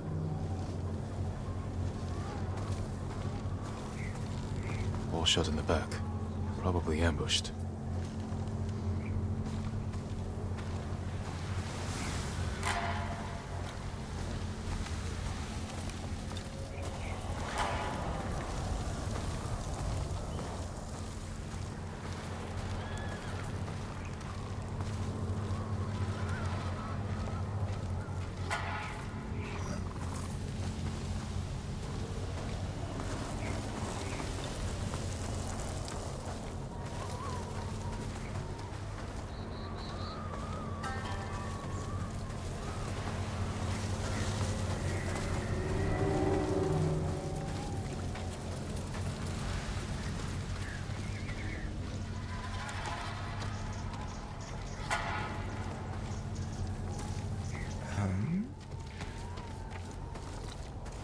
Can't investigate anything else here. Ah, this one.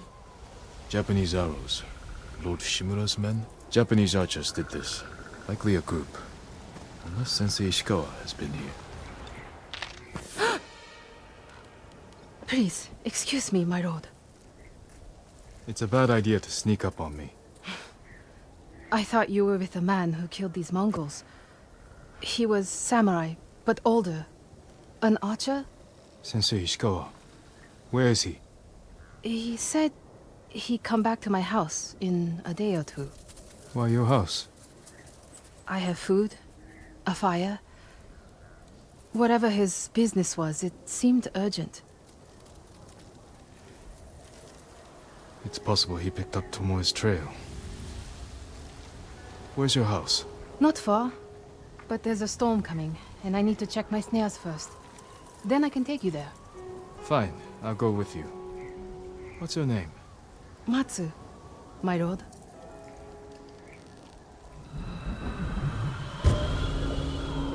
Ah yeah. Matsu, is it? How much of a DC have I already seen? Not that much, to be honest. Very little. What exactly did Sensei... Just some pirates, Nothing some of the more. environments, some boss He fights. wasn't the friendliest man. Sounds about right. But don't know anything about the story or anything like that. War brings unlikely people together. It's my chance to ask a really good question. Don't mess it up. What's it like to hold the power of life and death in your hands? It's a heavy responsibility. But you secretly enjoy it. Only a monster would enjoy it. That's not the answer I expected.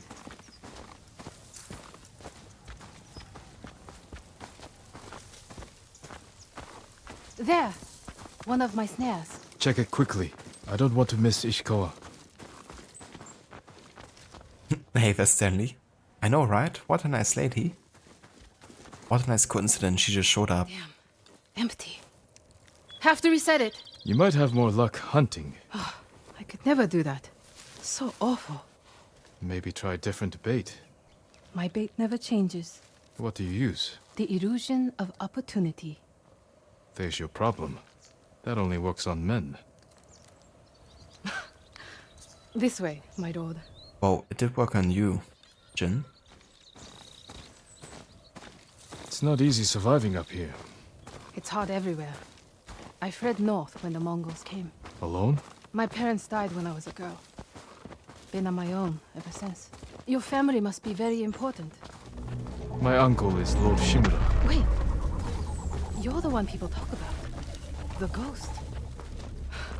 But you're not 10 feet tall with eyes like a demon. As far as you know. But demons often visit humans in disguise. I know there's no such thing as demons. I hope. Besides, you're much too handsome to be a demon. And if I were a demon, I would agree with you. Hello there, Garrett. Welcome in. Thank you for joining and for the follow. Good to see you. And how's it going? Stanley, wait a minute. Why would she say that? That is the question, isn't it? Little bit sus, huh?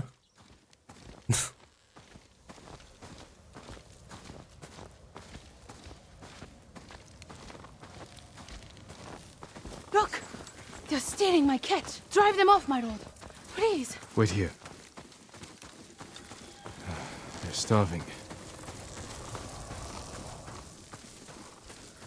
Hey! Please don't hurt us, my lord. That's not yours. We are sorry. It's just a squirrel. We have eaten grass and tree bark for days. Take it and go. Thank you, my lord.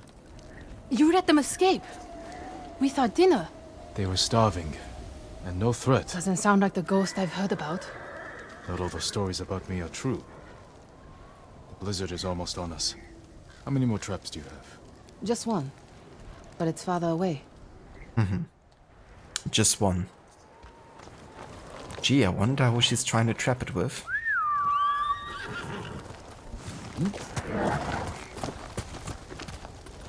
Very cheeky, Zomb.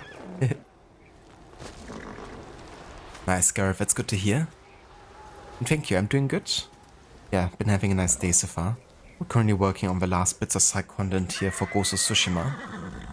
But I'm almost done with all of it. So tomorrow I plan on finishing the main story. And maybe even starting with DLC. No one will believe I talked to you. What's it like to be the ghost? The stories are stories. Without allies and friends, I'd be dead. You're just saying that. I owe my life to many others. From the lady of Clan Adachi to a thief.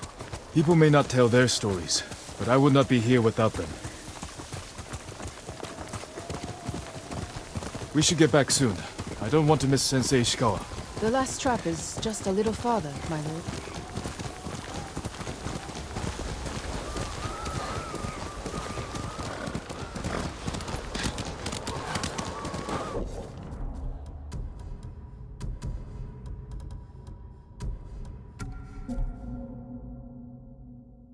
Very sus, I don't know about her anymore. Take us to your last trap, Matsu, I mean.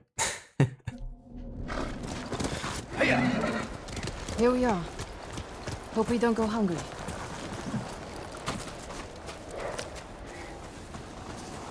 Now there's Sensei Ishikawa's You got something? head in there. Eat like civilized people after all. What's out there? The mainland. No Mongols, no war. Somewhere I can start over. Say you make it to the mainland. What then? In Kyoto, I'll open a fancy inn. Learn to play the shamisen. Welcome the undying parade of beautiful men and women, while my servants rub them blind. Sounds like Kyoto's in trouble. It's snowing harder. We should go. Maybe your sensei will be waiting for us.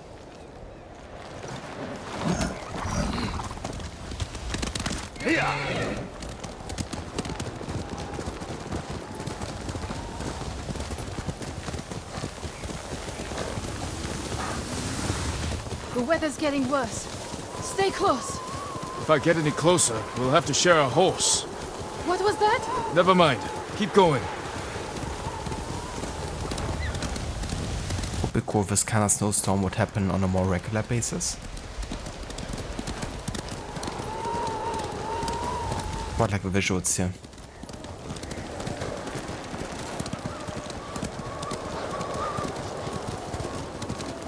But also the sound effects to kind of support the storm. My lord! Mongols! Close to the house! I'll deal with them. Stay back.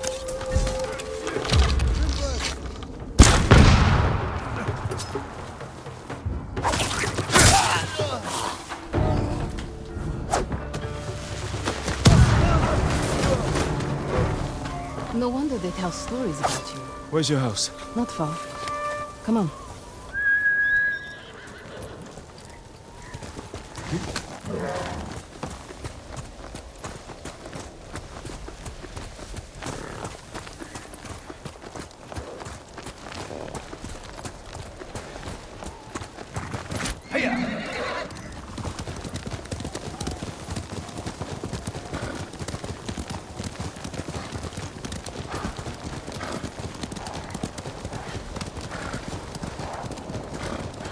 Here we are.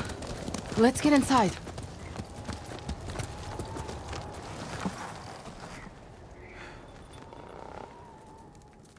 You seem too kind to be the ghost. But the way you killed those Mongols... I do what I have to for Tsushima.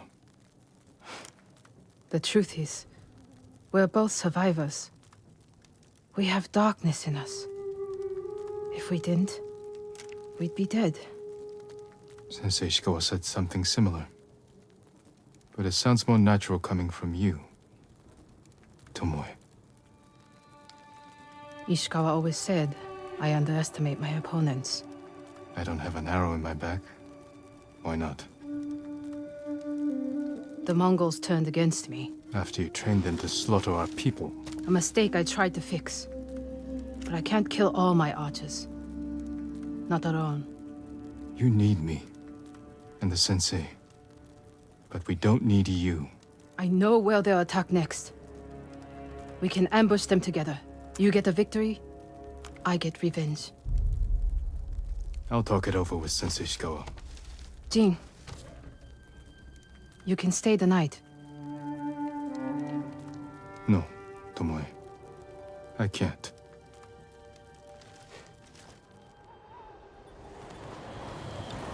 Yeah, no way in hell would I trust her.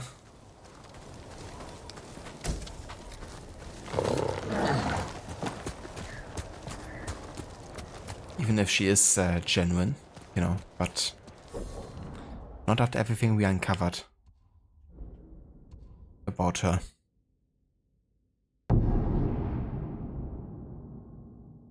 Good thing we protected this defenseless citizen. Yeah, I'm sure she couldn't take care of herself there.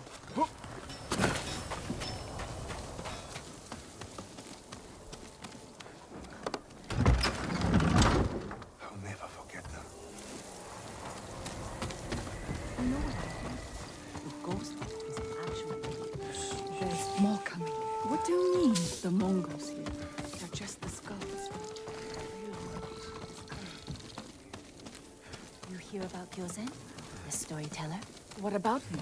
I heard he blinded himself with his own calligraphy brush. It's upsetting. But more than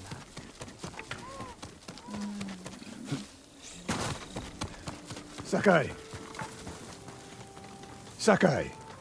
You have news? Something like that. If we should... I spoke with Tomoe. She's hiding in the north. The Mongols turned against her. If you saw her, why is she still alive? Her archers are preparing a massive attack. She wants the three of us to wipe them out. Or she needs both our heads to get back in the Mongols' favor. She could have killed me, Sensei, but she didn't. I have never been rewarded for trusting Tomoe. I don't trust her. But we need what she knows. And I believe she needs our help.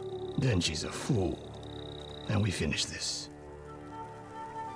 You're our only hope, my lord.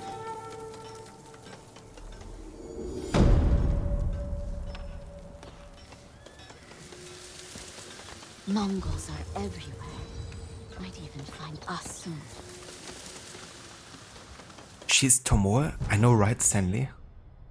What a sudden turn of events. I never saw this coming. You still haven't uncovered everything about her yet? Yeah, that's true, Zom. I just mean, you know, at this point, if I was Jin, you know, with everything we know about her, I wouldn't trust to stay the night with her.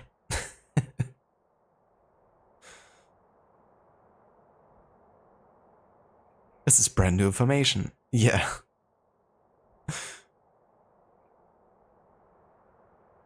Hello there, Rod. Welcome in, Sunny. And how's it going, dude? How was the rest of Mass Effect today? How's AC Shadow's Killer going? It's going very good. Yeah, ready to slay AC Shadows.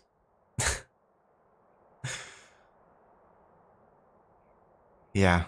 It's gonna be interesting how Shadows performs, you know, because they're not really set up for success, I don't think. You know, it's like Rise of the Ronin releasing 10 days before Shadows on PC, and then Ghost of Yotai coming later this year.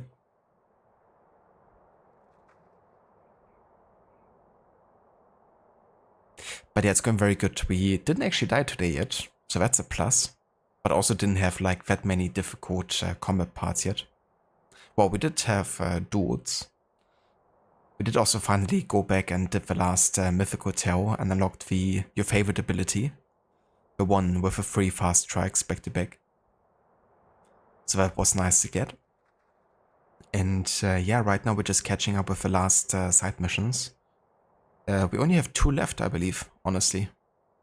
Like 1 more regular Tale of Tsushima in this arc, and now the last 4 Sensei Ishikawa, and the one with Tomoe. And then we also have all the companion quests done. So yeah, kinda like setting ourselves up to finish the game tomorrow. And then I might even be able to start the Iki Island DLC.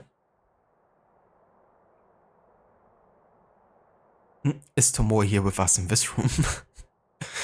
I love that meme.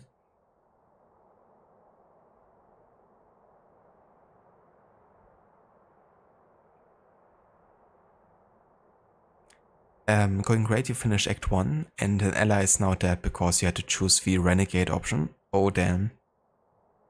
Yeah, that's what comes with the territory, I guess, of being a Renegade. But I hope they handled the whole ally death well. You know, even if it sucks that they're dead. But I'm glad to hear that, you know, you had a good time and that you also got to finish the first act. So how many acts does that game have?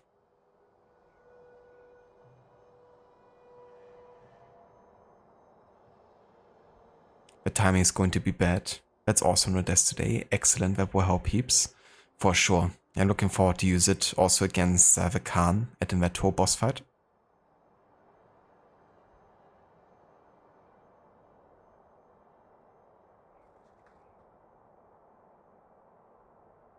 Wouldn't Ghost of Yotei be considered AC Shadow's killer based on both having a 2025 release? That's true. But I guess Ghost of Tsushima is so good that even that game would slay Shadows in competition. Well, you know, I don't want to judge Shadows too early, but based on what I've seen so far, and now getting to play, you know, Ghost of Tsushima and then seeing AC Shadows gameplay videos back to back, it does seem to me like Ghost of Tsushima might still be a better game. Even if that's very subjective.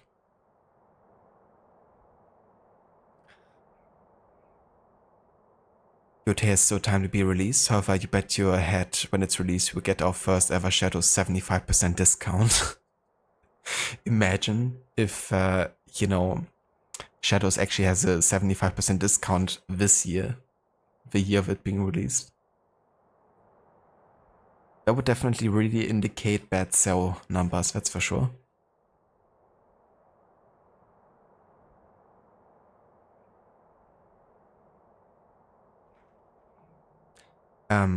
Rodder was done really well, made you feel for the character, and it was a character you really liked too. Very dramatic, and the music was effective too. That's nice. That they, you know, have been handling that so well, because you have quite a few options to choose from, isn't it? With the companions. So if it's something that's kind of like optional to happen, you know, it's nice if they still, you know, put enough effort into it to kind of like make it feel like a good send-off.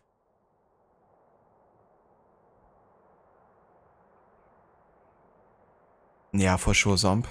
I mean, even this game, you know, coming out 5 years earlier would be good competition to Shadows. Oh, I like the look of this one. Oh yeah.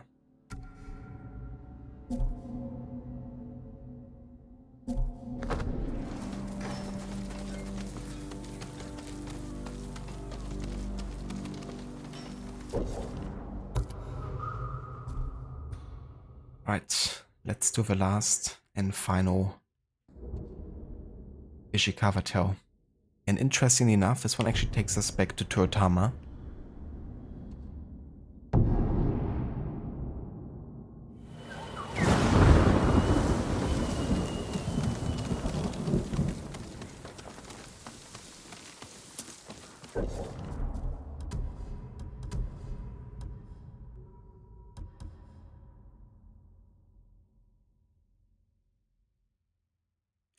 Hello, Valmita. Welcome in, dude.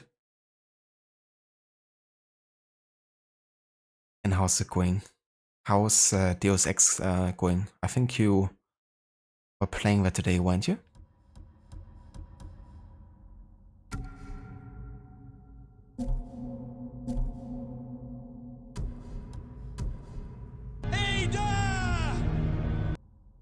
Ada!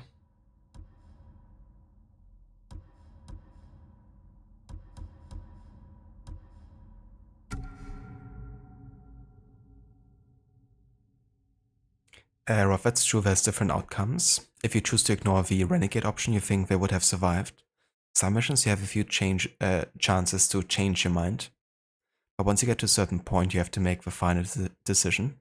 I see.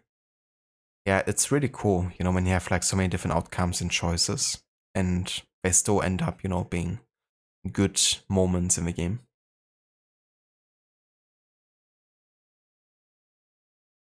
Because not easy kind of like holding that same quality over different outcomes. Good morning, Lucinda, and welcome in. How's Ghost of Tsushima going? It's going very good. Yeah, we're almost done with all of the side content now. So tomorrow I'm planning on finishing the main story and then make a start on the DLC. But yeah, our journal is almost complete here. We only got one Tale of Tsushima left at the moment. And we finished all of the Mythic hotels. So yeah, very close to finishing the main game here. We also haven't died yet today, so I take that as a plus.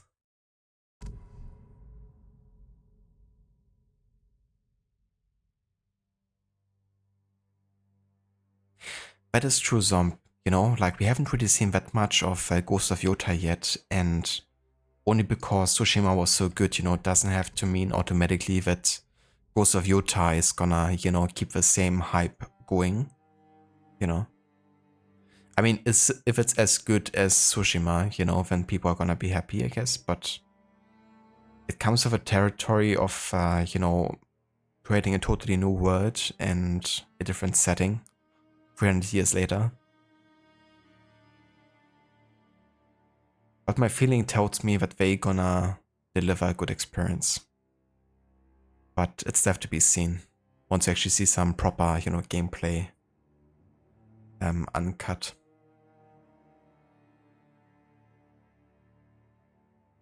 But yeah, at this point I wouldn't want to hype Yotai too much either, because we're yet to see more of it. Nice, Amita. I'm glad to hear. And yeah, I'm doing quite well.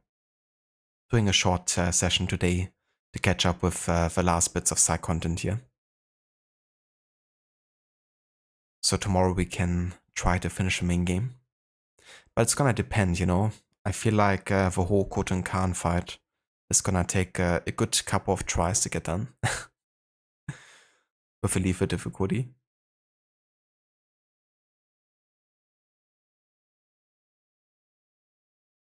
The game is going good, a bit hard though, I see. It doesn't strike me as a very easy game either, whenever I saw, you know, people play it. Especially if you kind of like come as a newcomer to it.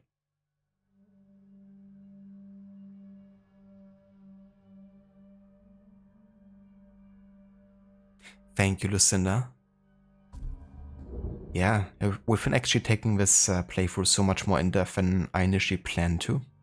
You know, initially I didn't have to do any of the side quests. Just collect all the records and Mongolian artifacts and play through the main story. But I ended up enjoying, you know, this playthrough so far. And so much that I just figured, okay, let's just do all the quests, why not?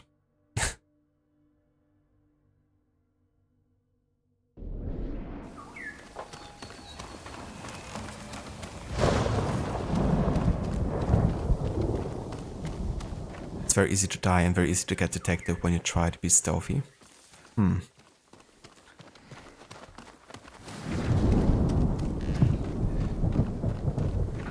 I reckon, you know, playing in combat isn't that easy either. because you're kind of like meant to be more stealthy and more of a hacker, aren't you?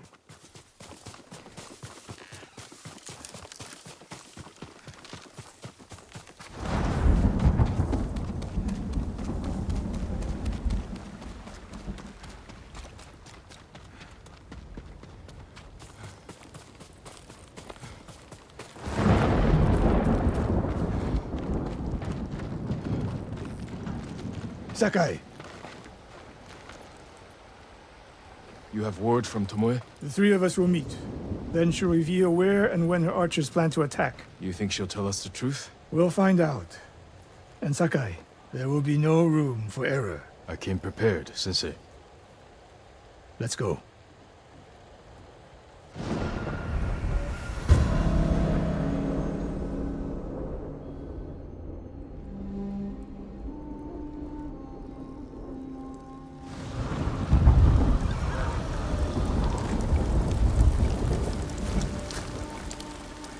I mean, that's totally fair, Zomb. I don't blame you for having faith in the, you know, studio.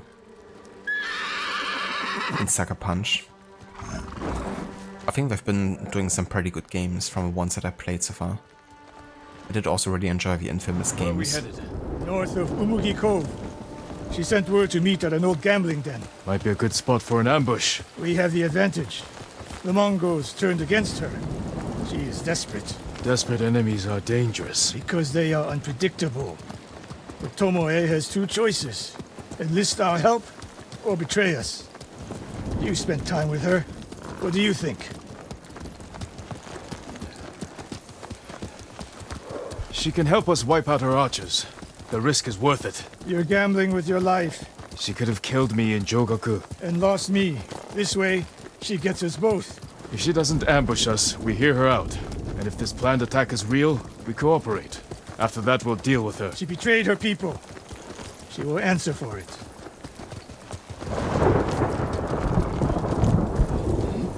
Oh yeah, that's no worries, Amita. Thank you for dropping by and for saying hello. And I hope you have a good rest of your day, dude.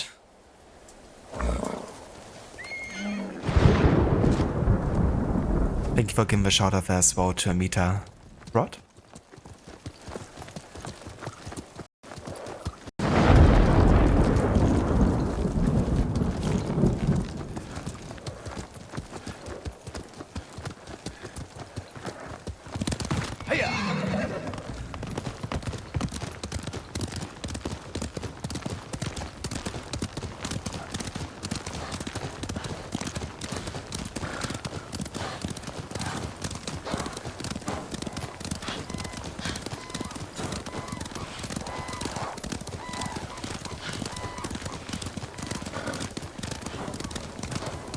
What will you say when you see her? I have nothing to say to Tomoe. You don't want answers? You haven't spoken since she joined the enemy. Any chance of talking ended the moment she turned on me.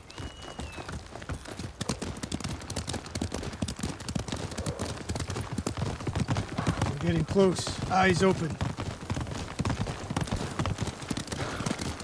We go on foot from here.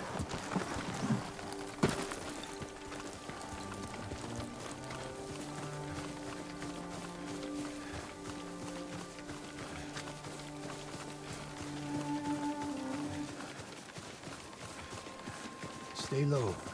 A lot of places to hide archers here.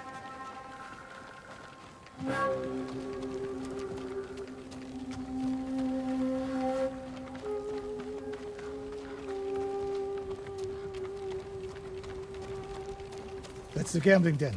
No Mongols. That we can see. Stop here. That outcropping to the right. I'll position myself there. Then you... Sensei Ishikawa! Jin! If I was here to kill you, you'd already be dead. Get over here! Ishikawa. Well, this is awkward. You should wait out here. Not a chance. Stay alert. Hello there, Shaky. Welcome in.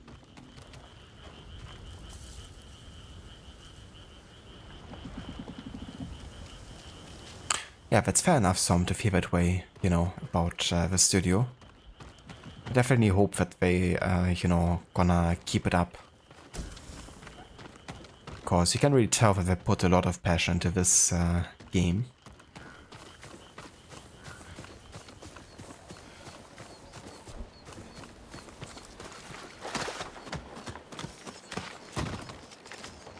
Right, Stanley, like, who's she to potentially threaten me? Always so sure of yourself. The one thing you never had to teach me. Your archers are planning an attack. Where and when? Umugi Cove. Heading there now. Why tell us? The Khan betrayed me. I'm taking my archers away. And if we don't help you stop them, they'll wipe out Umugi Cove. I don't believe you. Do nothing. And watch what happens. Damn it. The Mongols followed me. Damn you, Tomoe! Norio!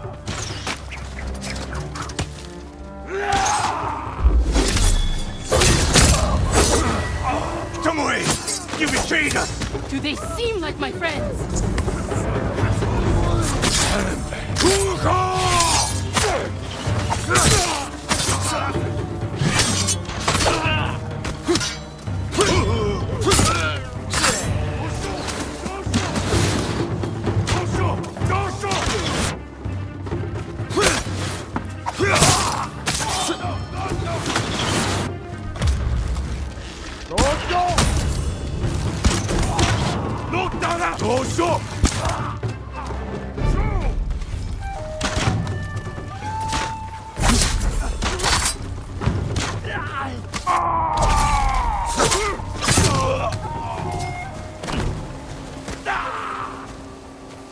No more traps, Tomoe. This wasn't a trap.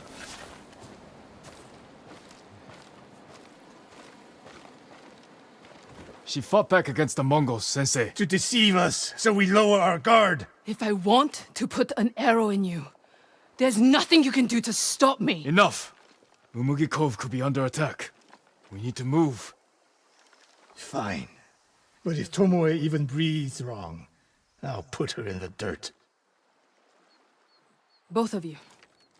This way. Tomoe better not choke there. Saving Umugi Cove won't make amends for your crimes, Tomoe. They forced me to teach a way of the bow. Did they force you to kill your own people at Fort Nakayama? They were being tortured. I offered a quick, painless death. And the Mongols spared me. I won't apologize for surviving.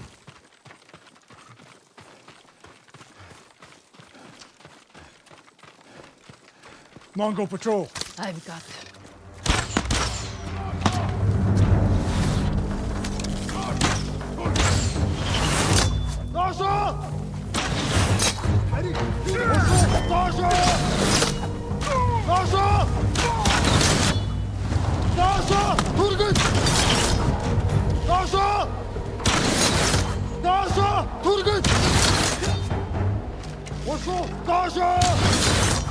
Well then, guys. Are you gonna do this?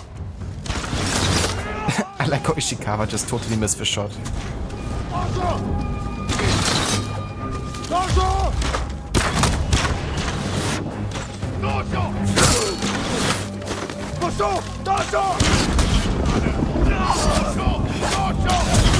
Come on.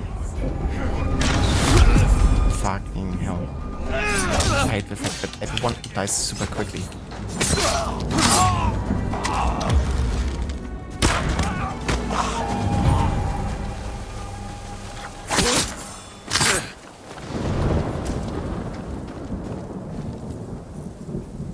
You know, that's the only disadvantage here of lethal difficulty sometimes with your allies, because they also die very quick.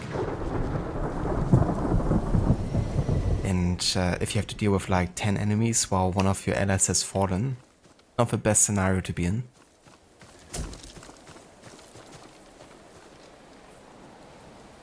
Tomoe, quick question. Is friendly fire enabled?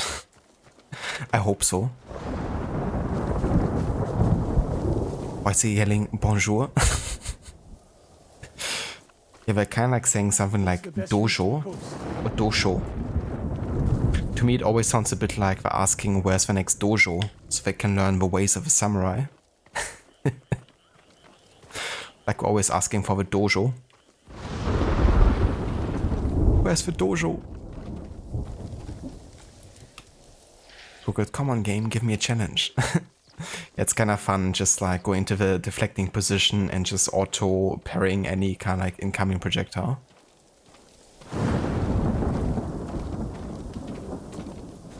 It's a nice ability to have. One of the first ones I've actually gotten in the game because archers used to be super deadly early in the game.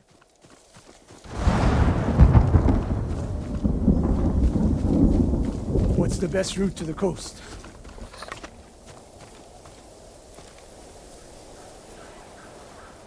For sure, Garrett. Yeah, it's a fun skill to use.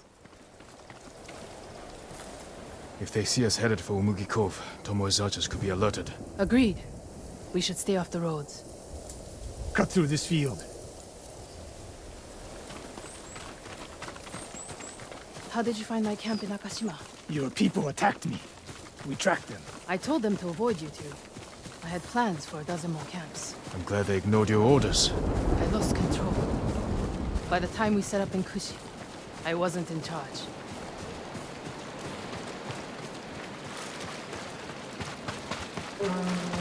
More ahead. A lot more. Take them.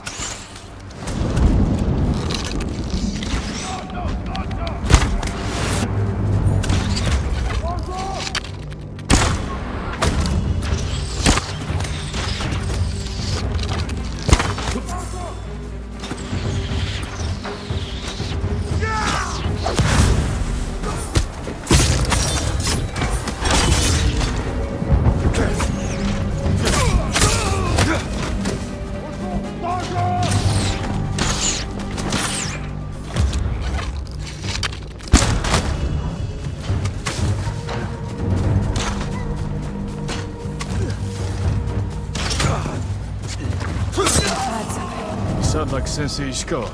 The trees at the end of the field. We can rest there, out of sight.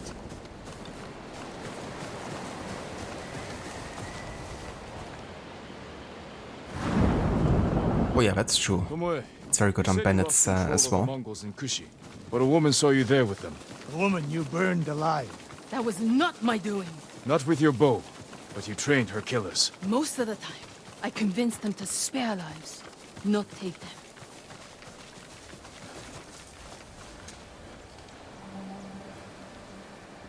Bit of dropping the smoke when assassinate. It's really satisfying how I can do it like mid-combat. It's nice to kind of brought that feature back in AC Mirage. Being able to like be detected when, you know, still use smoke bombs and assassinate.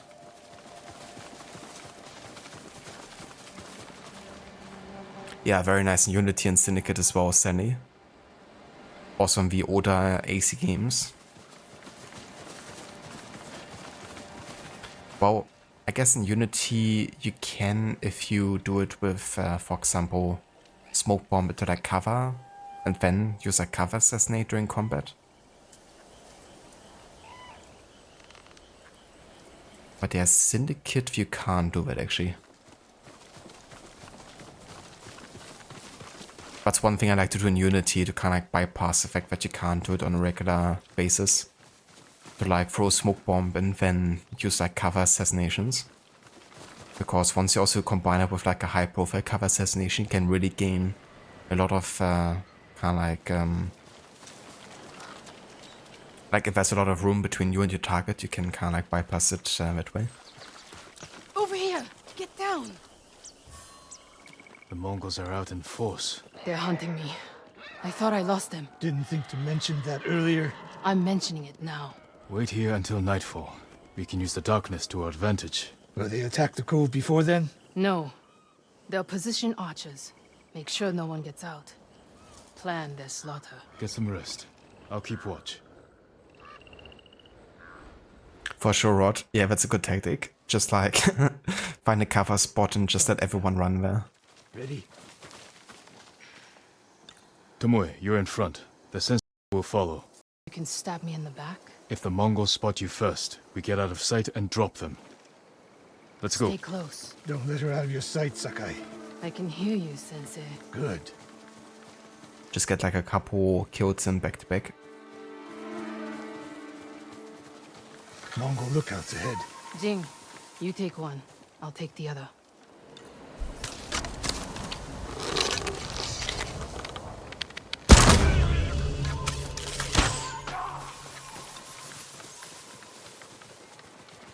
More on the way. Hide yourselves. Hand je gaat om die bossen niet meer te groeien.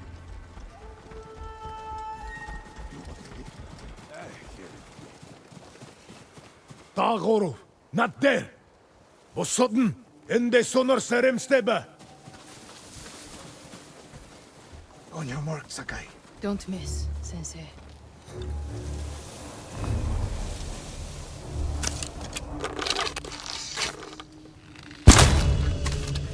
One arrow, one death. You took that last one with the circling falcon shot, Sensei. You saw that. You changed your form too. I shift the right hand down, so when you release... That's interesting.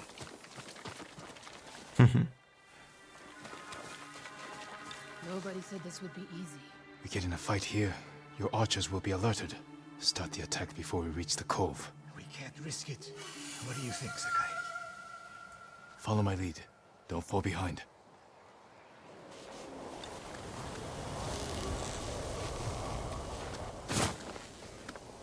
What happened, Sensei? Yeah, he changed his opinion quite quick, didn't he?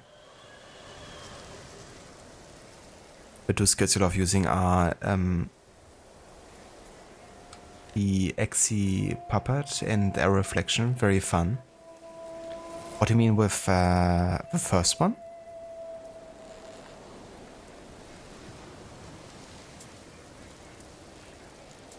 But the Air Reflection is definitely also a skill that I like to use quite often. Listen, I mean, that's not interesting. I taught you that. It's like, hold on. Didn't I teach you this already?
Was he had to survive that shot?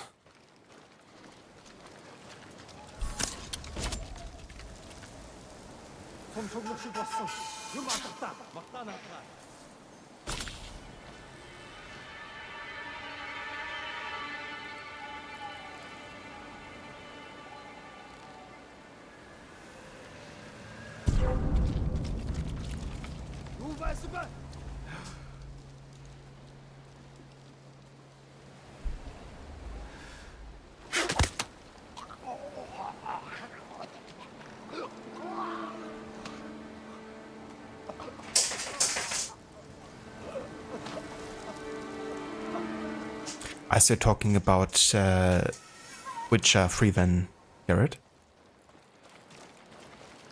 Like the XC ability from there?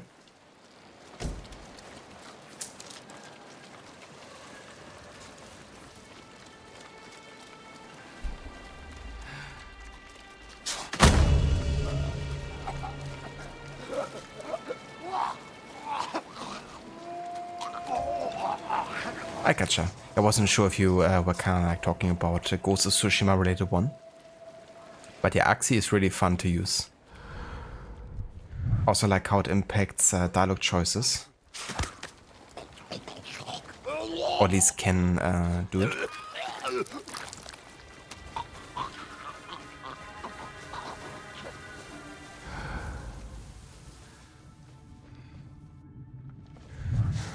My archers. The moment we attack, they'll retreat into town. Use it to defend against us. Innocent people will die. See the barrels in their carts? I'll circle behind. One flaming arrow. Once you shoot, they'll be on you. If you stay back in the tree line... I might miss. I need to get close. Let me undo the damage I've done. Go.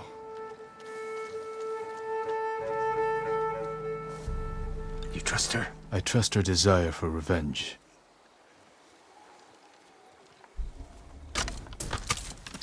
So that's how she stayed one step ahead of us. You taught her well, Sensei. I know. Get ready. Now!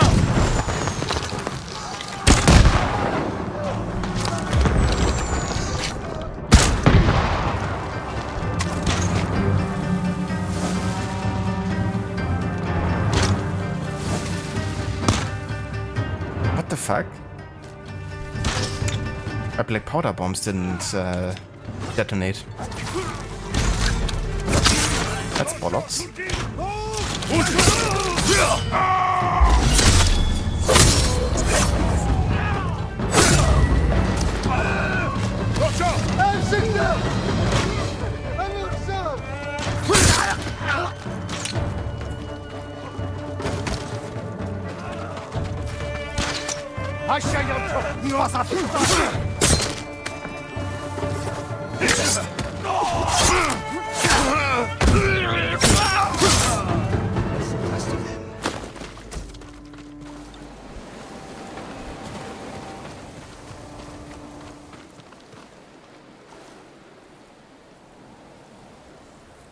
As you told Lambert, useful and dangerous. Although you say you Garrett, you feel like more like Lambert. Lambert, what a prick. I love when Garrett says that. But yeah, I do like Lambert as well as a character.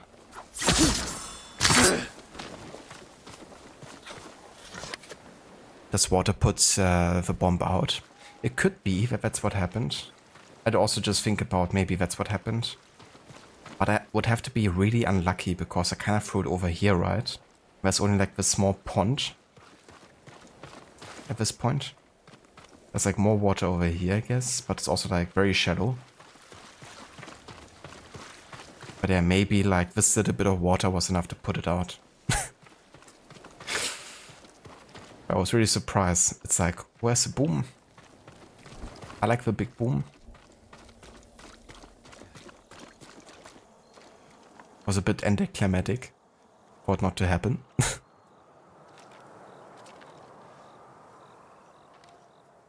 Not bad, Sakai. Where's Tomoe? I don't know. Was she wounded? Tomoe!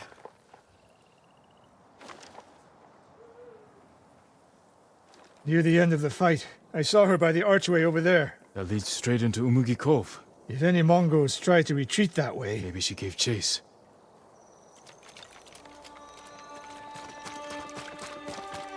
Tomoe knows that killing her archers won't erase her crimes. But she got her revenge. Is that all she got? She fought alongside us. That will mean something once we defeat the enemy. Forget the Mongols. What does she want in Umugi Cove? There's not much here besides thieves and cutthroats. Damn it, and smugglers. She needs a boat to get off the island.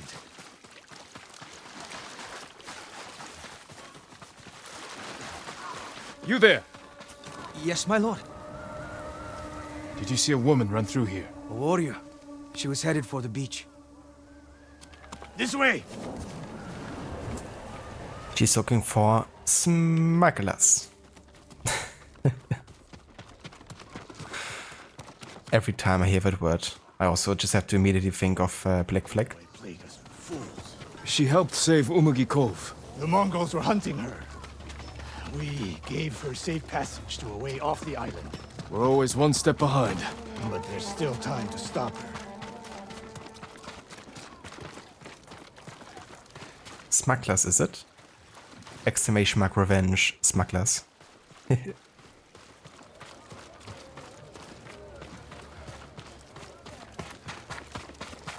She played them for whackers.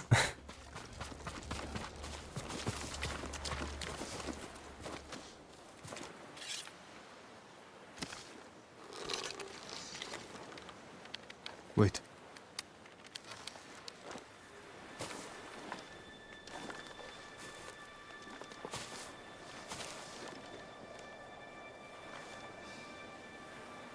Sensei Ishikawa, we have judged each other harshly, but the Buddha tells us that our greatest enemies can be our best teachers. I am grateful for your teaching, and for the chance to fight by your side a final time. I have been your student. I would have become your daughter, but the way of the bow is behind me now. What lies ahead? I am like an arrow, shot from a bow. Who knows where the wind will take me? It's over. Maybe she'll reach Kyoto after all. If she were anyone else, I'd say that's impossible. We still have a war to finish. A home to rebuild. I have no more lessons to give in this life, except one. Promise me, you won't repeat my mistakes. I promise, Sensei.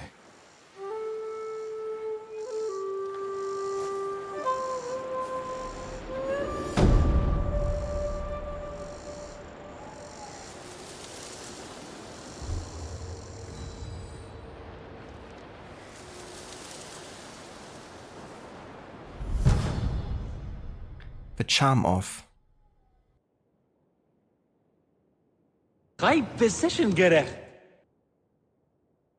Precision. That's always nice to have. The Shattered Mask of Tomoe. Worn by legendary archer, once an enemy, but no longer.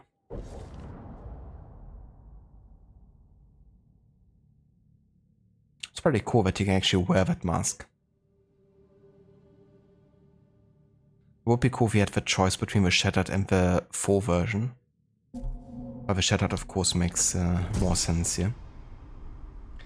And we got the Midnight Shark design of a half bow. I like it. Lord Shimura raised you well.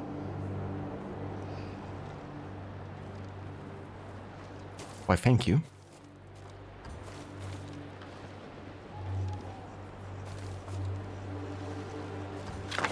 Now prepare to fight. Keep your arrows sharp, Sakai.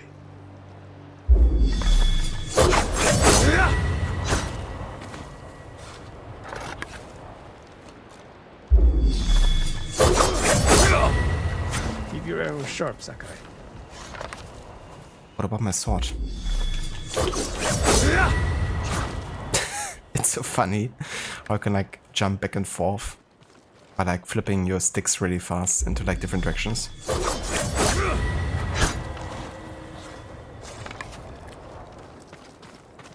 Tomoe has now Gonoe. She sure has. Never to be seen again. Thank you for GG's listener. High precision gather. Let's get this over with. What are you guys up to?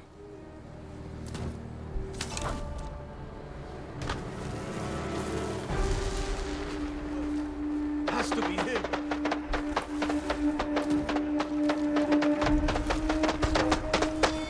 No, let's see.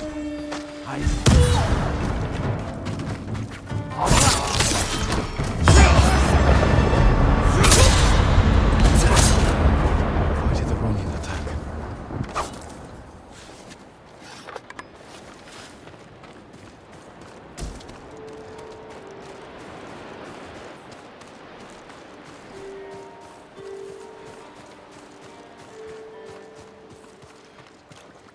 Ah yeah, I've done this already. Alright, so looking at the journal now, you can see that there's no Tales of Tsushima left. They're all done according to this quest log. However, there's one that I hadn't got to trigger yet in the last act. And I would like to find where it actually starts, because apparently I haven't uncovered the area yet where it spawns. But yeah, that would actually have to be the last Tale of Tsushima for the game. So let me have a quick look where it actually starts.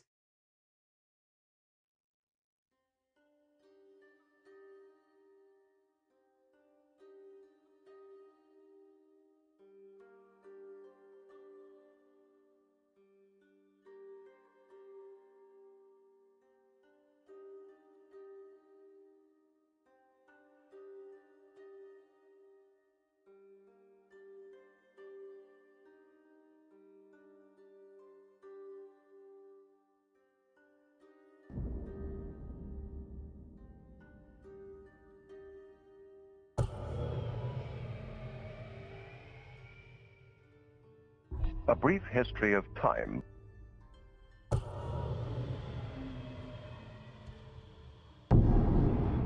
It's supposed to be somewhere there, but I'm not sure how I missed it, because I've been like around the area quite a bit. It's like a Series Blink ability. That's true. It's definitely similar. It's kind of like some motion, really fast strikes back big.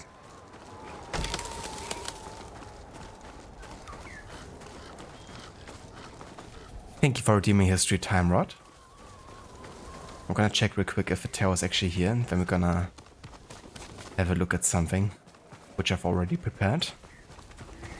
That's a video we started watching yesterday, which was called like you wouldn't be able to survive in Kamokara, Japan or something. Ah yeah, it is here. But interestingly enough, it's not marked as an actual quest. You have to go here and then check the door.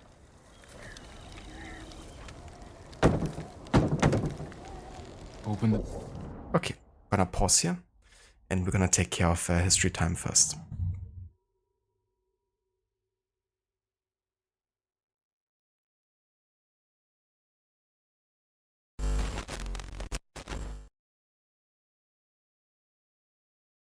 Careful there, Eridan may be very keen on acquiring that ability from you by any means necessary. I'm gonna be extra careful not to share that knowledge with anyone not deserving. Alright, so this is a video by the channel Nutty Productions. But yeah, it gives you a bit of an insight into the history of the Kamakura period, which started in 1192. And I really like the way they've done it. Also with lots of pictures to kind of like visualize what he's talking about. And so far he talked about how the samurai actually have been in debt. Basically, you know, money lending was pretty big, and it allowed some people from lower social classes to actually get more money by, you know, having also some of the samurai be indebted to them, which kind of like shifted the power balance a little bit. Then we talk about divine winds. It's actually, they did have a typo there. But they talk about the winds that actually were able to defeat the Mongol invasions. You know, the different typhoons that destroyed a lot of their fleets. And also they named it Kamikaze, the divine wind. Then they talked about kind of like Buddhism and how that shifted in the Kamakura period. And we stopped at the next chapter, which is the samurai. So kind of like at the halfway point, and we're gonna keep on watching from here. Just gonna talk about the samurai, the winds of change, the Tengu, Asei the monk, and the gambit. Let's have a look. The samurai who was captured by bandits. Sometime in the beginning of the 13th century, a samurai named Komagai Naozane was riding his horse east through the Japanese countryside. He was riding it backwards though, gazing back towards the west as his horse trotted along. The bandits hiding in the trees ahead were confused by the sight but excited about the potential contents of his purse. Kumagai was riding his horse backwards because he was a Pure Land Buddhist, a new sect of Buddhism that had emerged recently. He tried his best to always face west, towards Jodo, or the land of bliss, where the Bodhisattva Amida lived. It was the purest level of existence, a plan Kumagai hoped to be reborn into if he lived right. The beauty of Pure Land Buddhism was that it did not discriminate. Anyone could be reborn in the land of bliss, from beggars to emperors. Even the bandits hiding in the trees had a shot. It was a radical idea in a land of frigid class structure, and it coincided with a major social and political shift going on in Japan at the time. The samurai, once just low-ranking civil servants with as much power as an unplugged toaster, had risen to become the de facto rulers of the realm. Any commoner who proved himself in battle could potentially rise through the ranks and become someone that history remembered. The Kamakura period was the period of the shogun, where warrior lords dominated the land and developed a code of conduct as lethal as it was poetic. So there was Kumagai riding his horse in a perfectly sensible way, as far as he was concerned, when the group of bandits charged out of the trees. They were wearing worn-out kasodes and had mismatched armor. Some brandished small daggers called tanto, and others had longer swords called tachi, the predecessor of the katana. The bandits captured Kumagai and took him to their camp, where they tied him up and started pummeling him with questions. They wanted to know where he was going and what he was carrying. Kumagai refused to answer their questions, so the bandits started pummeling him instead with fists and the butts of their daggers. Kumagai was nearly beaten senseless, but he refused to give in. He knew that if he gave the bandits any information, they would just kill him anyway. After hours of punishment, the bandits, well, they finally gave up. They knew that they were not going to get anything out of Kumagai, so they decided to just let him go. He was released, but he was badly injured. He'd been beaten and burned. He was also missing his sword and his armor. Kumagai knew that he couldn't go back to his home in his current state. He'd be disgraced. So he decided to travel to a remote village where he could heal and rebuild his strength. Kumagai traveled for many days, and finally he came to the village. The villagers were surprised to see him, but they took him in and gave him food and shelter. Kumagai stayed in the village for a few months, and he slowly recovered from his injuries. While there, he learned the ways of the villagers, and he came to appreciate their simple way of life. Money and rank wasn't everything. Winds of Change. This story is a fictionalized account of a very real person. Kumagai Naozane was a decorated samurai who fought for the Minamoto clan during the Genpei War, which lasted 5 years from 1180 to 1185 and ushered in the Kamakura period and the reign of the first shogun, Minamoto no Yoritomo. There's another story about Kumagai, this one directly from the tale of the Heikei, a historical epic told and retold through Japanese bards about the Genpei War and the clash between the Minamoto and Taira clans. During the war, Kumagai was a killer. He'd killed more Taira warriors than he could count. But one day, during a battle on Suma Beach outside the city of Kobe, he had an experience that changed him forever. Kumagai and his Minamoto warriors had the Tairas on the run. They were retreating down the beach, fleeing to their ships harbored just off the coast. But the Minamoto samurai were out for blood. Kumagai spurred his horse on and caught up with a fleeing Taira warrior, who he kicked from his horse and threw to the ground. When he ripped off his helmet, Kumagai realized it was a young Taira prince named Atsumori. The prince was resigned to his fate and growled at Kumagai to take off his head. Kumagai hesitated, though, because Atsumori reminded him of his own son. Tears were welling in his eyes, and Kumagai finally brought his sword down on the prince's neck. Later, as Kumagai sifted through Atsumori's possessions, he stumbled upon a flute named Saida, or Little Branch. Unraveling its history, he learned that it was a treasured gift from Emperor Toba to the Taira leader Tadamori and later handed down to Atsumori. Kumagai was filled with even more sorrow when he found this out. Earlier that day, the hauntingly beautiful notes of a flute had drifted from the enemy lines, touching Kumagai's soul. It dawned on him now that the musician behind that melody might have been none other than Atsumori himself.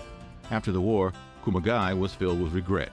He renounced his warrior ways and turned to Buddhism and the teachings of a guy named Honen, who had just started the Pure Land Buddhist sect, hence the backwards horse riding. Kumagai was a changed man apparently, but would the rest of Japan experience a similar type of enlightenment? The Tengu. None of the Tengu had anything to say about it. Tengu were supernatural beings from Shintoism, Japan's oldest religion. They were mountain spirits that would visit ascetic monks who practiced mountain worship. For these monks, everything in nature had a spirit, or kami, and the mountains were particularly powerful.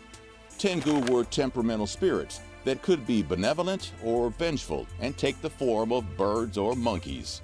But according to the Buddhists who came later, the Tengu were deceitful. They sowed chaos and sparked wars and led monks off their righteous paths. In time, these Buddhist views softened, and the Tengu became more like protectors who would reveal themselves to people high on mountains. But they were still dangerous. By the 14th century, the Tengu started being portrayed like this, all red and angry, with a nose longer than Pinocchio's when he's trying to convince someone he's not made of wood. The king of the Tengu was named Sojobo. According to legend, during the Genpei War, Minamoto Yoshitsune, the brother of future shogun Minamoto Yoritomo, climbed Mount Kurama, a sacred mountain north of Kyoto, and met Sojobo. He trained with the king of the Tengu and became a master of martial arts and learned to jump and run like Neo in the Matrix. His time with the devilish long-nosed mountain spirit king helped prepare Yoshitsune for the Battle of Yashima, one of the final battles of the Genpei War.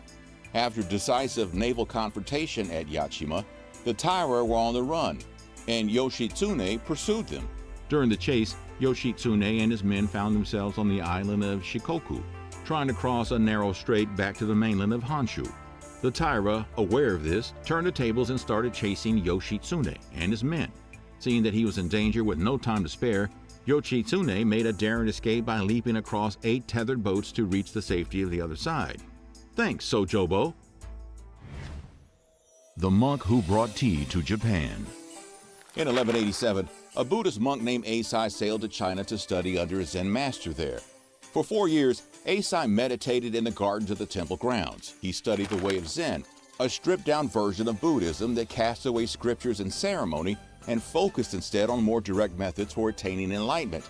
He pondered koans, paradoxical thought experiments used to challenge the logical, discursive mind and bring about direct insight. "What is the sound of one hand clapping?" asked the master, and Eisai sat and meditated on it for a while. My head would have exploded. During his time in China, Eisai also discovered tea. He loved the stuff so much that when he sailed back to Japan in 1191, he brought bags of seeds with him. Eisai would go on to found the Renzai school of Zen Buddhism and build the Kennenji Temple in Kyoto, where he started cultivating tea. He wrote a book called the Kissa Yajoki, which translates to Drinking Tea for Health. In it, he extolled the virtues of tea. It could be used to help monks stay alert while meditating. It could be used as medicine to cure all kinds of ailments. There's a story where he gave some tea to a hungover shogun, along with his new book, and the shogun was impressed. Hungover, you say? Some of you guys need this tea. The leaf started spreading throughout Kamakura, Japan. The roots of tea ceremonies, or chanayu, started to develop. As the drink became more popular, the nobility and the samurai class started drinking it. They would hold events called tocha, or tea tasting competitions where competitors would gather and try to guess the origins of different teas. It became quite the event. The host would invite a group of guests, probably Kamakura A-listers, and they would be presented with 10 cups with 4 different types of tea in them, a procedure called 4 kinds and 10 cups. The nobles and samurai would make their guesses of what was what, and the winners would get prizes like silk, weapons, and jewelry. Alcohol was often added to the mix, and everyone had a good time. But for Eisai, tea was not a laughing matter. He believed the world was going through something called Mappo, or the latter age of the Dharma, where society was in decline. The volatility of the Genpei War and the social upheaval of the times were concerning to the Zen monk, and he thought tea was a panacea that could help people through the chaos. Nida Yoshisada's Seaside Gambit. By the turn of the 13th century, things were starting to unravel for the Kamakura shogunate. In a desperate attempt to hold on to power and appease the samurai, Shogun Hojo Sadatoki passed the 1297 Bakufu edicts. Remember how all those samurai became indebted to moneylenders? These edicts forgave some of those debts. The edicts didn't work though. Resentment, disorganization, and growing inter-clan feuds continued to simmer. Japanese Emperor Go-Daigo was also sick of being a figurehead and wanted to make Japan truly imperial again. By 1333, he had allied with Nida Yoshisada, the leader of the Nida clan, and they lay siege to Kamakura. Kamakura was a formidable target that was protected by geography. On one side, the city was shielded by steep cliffs, on the other, by the sea. Traditional routes of attack were limited, and a direct assault was seen as a death sentence. But Nida, determined and maybe a bit desperate, chose to take the city from the seaside. According to legend, Nida Yoshisada made a bold and symbolic gesture before the assault. He drew his own sword and threw it into the ocean, offering it as a sacrifice to the gods and praying for their intervention. Following his prayer, it's said that the tide receded, exposing the seabed and allowing Nida's forces to march into Kamakura along the shore. Some historians speculate whether this was a miraculous divine intervention or if Nida had been informed of the tidal patterns and simply used his knowledge to his advantage. Regardless of the cause, Nida's forces were able to make their way through the city's defenses. The unexpected path of the attack caught the defenders of Kamakura off guard, and the city fell. The Kamakura period came to a close, one of the most tumultuous and influential eras of Japanese history. Thanks for watching. What other periods of Japanese history do you want to learn about? Let us know in the comments. And don't forget to like and subscribe for more. Right, there we go. I like the other video ideas here. How much alcohol do people drink in Viking Scandinavia? I think the answer is a lot. Or just yes. But I like the kind of like a bit humorous approach to the videos, you know, but I still think they have a really good way of kind of like telling these stories. And give us definitely some insight into the time. For example, the whole like samurais and deaths, you know, which is a pretty major topic I didn't really know that much about before watching this video. And in hindsight, it would have been cool if it was like talked about on some level, you know. But yeah, really cool channel. Can recommend checking that out in case anyone wants to catch it. And also to give credit to them for, you know, actually making that video, because that's of course a content that I've created here. But yeah, got some interesting... Damn, they're actually releasing videos on a really regular basis. I haven't really seen any other videos of them. But yeah, they do like almost daily content.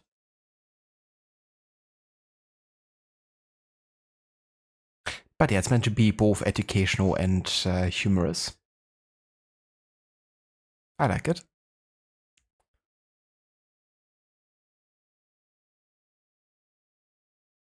Go die go sounds like the most depressing chant. Go die. Go. No worries, Rod, for playing that. Thank you for doing history time. It was good to finish with that video. But yeah, so much to that. We're gonna do this one last Tale of Tsushima for today. And then I will actually end it for today as well, because it's almost dinner time here. But yeah, we're gonna do this tale still. Unless, you know, it's like a really long running one, like the Fit for the Khan one. That takes us to multiple different, you know, Mongol territories. But I don't think it's gonna.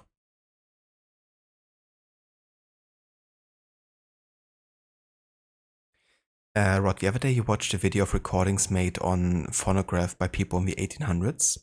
And a couple of the voices were Queen Victoria and Florence Nightingale. It was surreal to hear what their actual voices sounded like. Huh. I haven't heard that yet myself, I have to say. But I would be very interested in hearing their voice as well.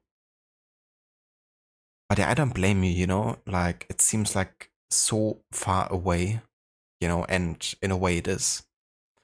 But to actually hear their voices, you know, kind of like brings you much closer to that, you know. And I can only imagine how weird it would be for people in like 500 years or something. Granted that people are still living in 500 years. But for them to actually, you know, have like recordings of our time, you know, like something that we never had that far back. And how it must be for them, you know, in the future to actually learn about, I mean, you know, especially now in the age of digitalization, you know, how much is actually being recorded and preserved for the future. You know, it's gonna be interesting how people in the future kind of like deal with it, but also the amount of information that is being gathered nowadays, you know? No, my name is Jin Sakai. The ghost! You poisoned us. Isn't that enough? I did no such thing. We heard what you did at the castle. How you killed all those people. They were Mongols. I would never harm you. Wherever you go, death follows. We'll never let you in. You'll die without medicine and food. I'll bring it.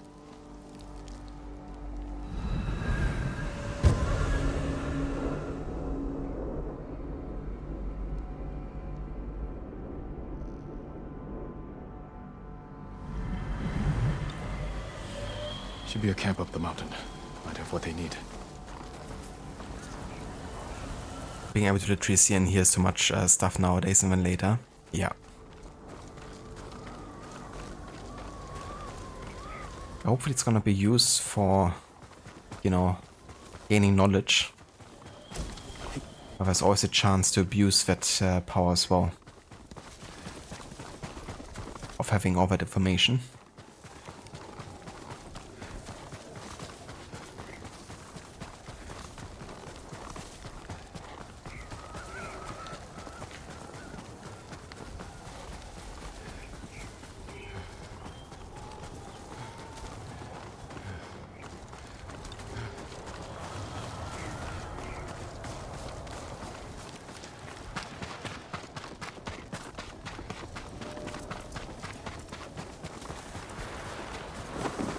Good.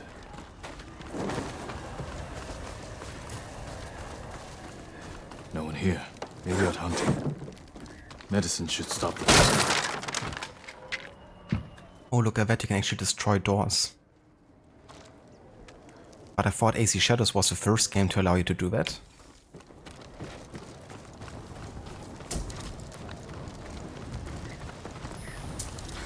Food will give those people strength. Get all this back to the cabin.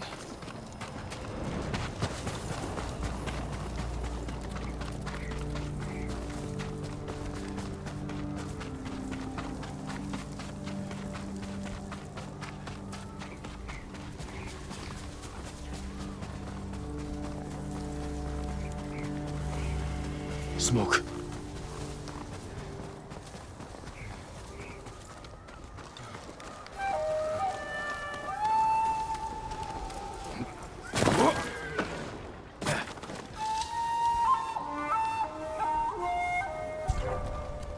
Mongols burning the cabin. Throw your blades!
You're wounded.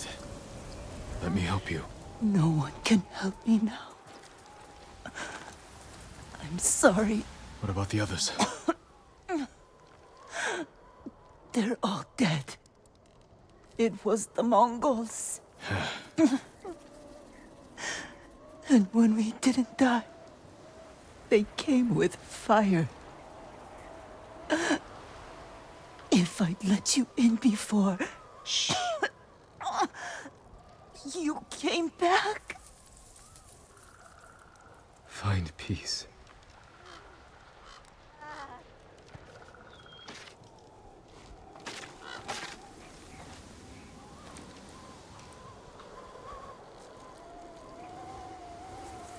How do we we survive if we don't trust each other?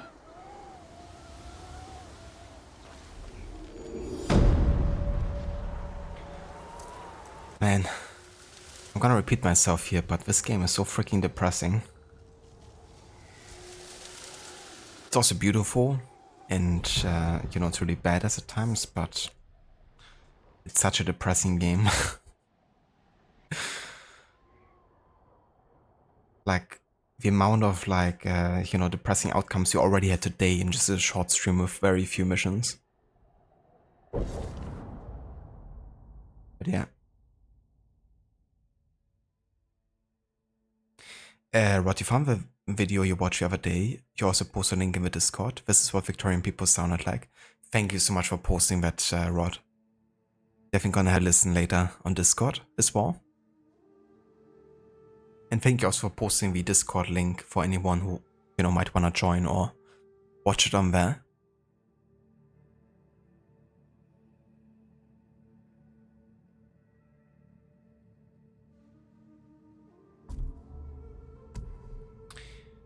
But yeah, so this means we have now fully finished all of the tales of Tsushima that we uncovered in this game. And yeah, it means that tomorrow we can pretty much solely focus on getting the next main story missions done. And that shouldn't take overly long either, because a lot of it is gonna happen back to back. Now the only side activity left at this point that I would try to do before the next stream, so that I would do off stream pretty much, at least for most part, is gonna be the rest of the Mongolian artifacts and records. I'll probably just do a session tonight where I just run around and try to find them with the Traveler's attire. But that's not really, you know, that entertaining to watch. I will, however, you know, take some time tomorrow to read up on all the artifacts and records that I have collected up until that point. And yeah, once that is done, I'm just gonna go and finish the main story. And then if we still have time, we're gonna be also going ahead and starting the Iki Island DLC. But yeah, considering that we have some more time on our hands tomorrow, I think we're probably likely to make a start on it. If it's, you know, just gonna be the main story from this point onwards.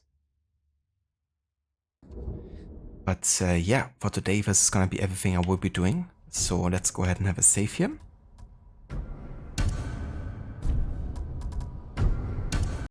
And let's have a look who's online, and we can raid today, shall we?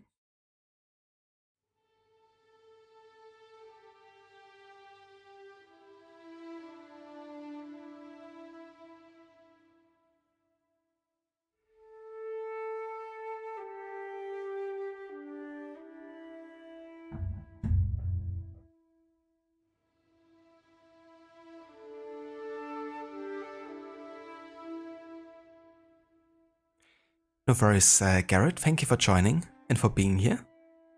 Thank you also again for the follow earlier. You too, Zomb, take care, thanks for joining, and catch you next time.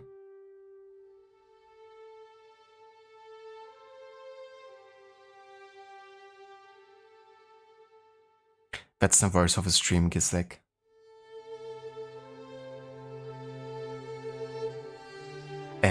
Gislek? I was just like looking at Gislek's channel, thinking if I should rate him. But yeah, the voice of the stream, Zomb, thank you for being here. No worries, Avas, Sani, thank you for joining as well, dude. I hope you have a good rest of your night.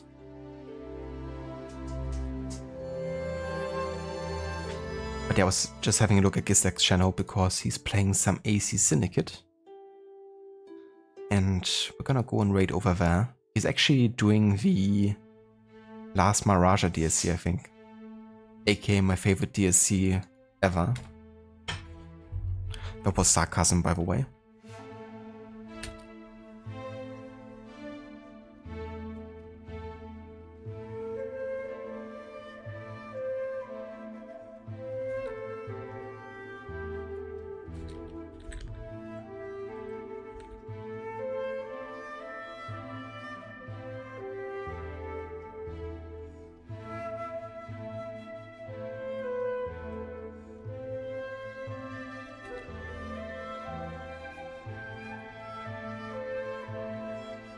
if you want to check out some fellow streamers, definitely check out Rod, Amita, and Lucinda. Rod has been playing Mass Effect 3 for first time ever. He's doing a Renegade playthrough, doing all the main and side missions. He's also playing Rise of the Tomb Raider on the weekends with a 100% challenge. Amita is currently playing some Resident Evil 2, in case you want to check it out right now. He's also live streaming. Also check out Lucinda. Lucinda has been playing some Thief, the 2014 game, I believe, or 15. But it's like a first-person kind of like stealth focus game. Looks really cool actually. I had to look the other day and I really like the kind of like vibe of it.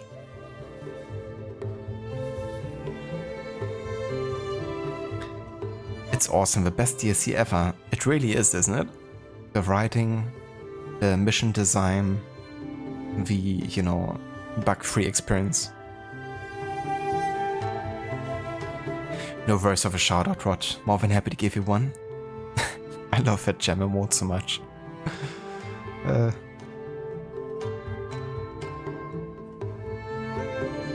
Just so funny seeing that actor dance like this. Especially his head movements.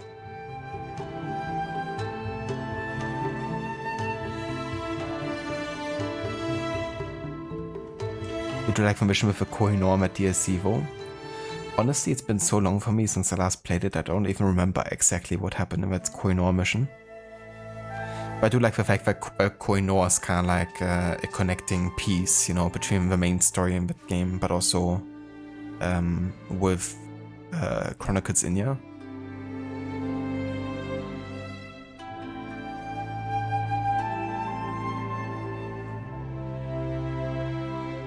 Better finish the game soon. Caps intended. Well, tomorrow we're gonna finish the main story, Dr. Darling. And then we only have a DLC left. But that also means the DLC doesn't really have any major spoilers from the main game.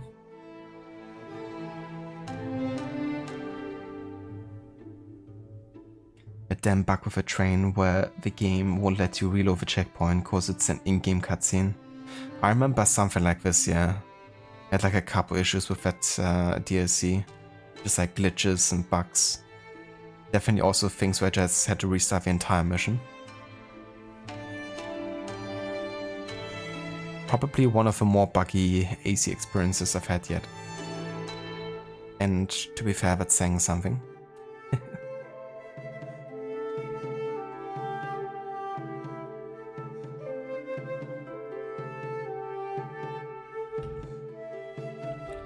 If you want to join us with a raid, feel free to copy and paste these raider modes. And yeah, we're gonna be back tomorrow. We're gonna go and finish our main story for Ghost of Tsushima.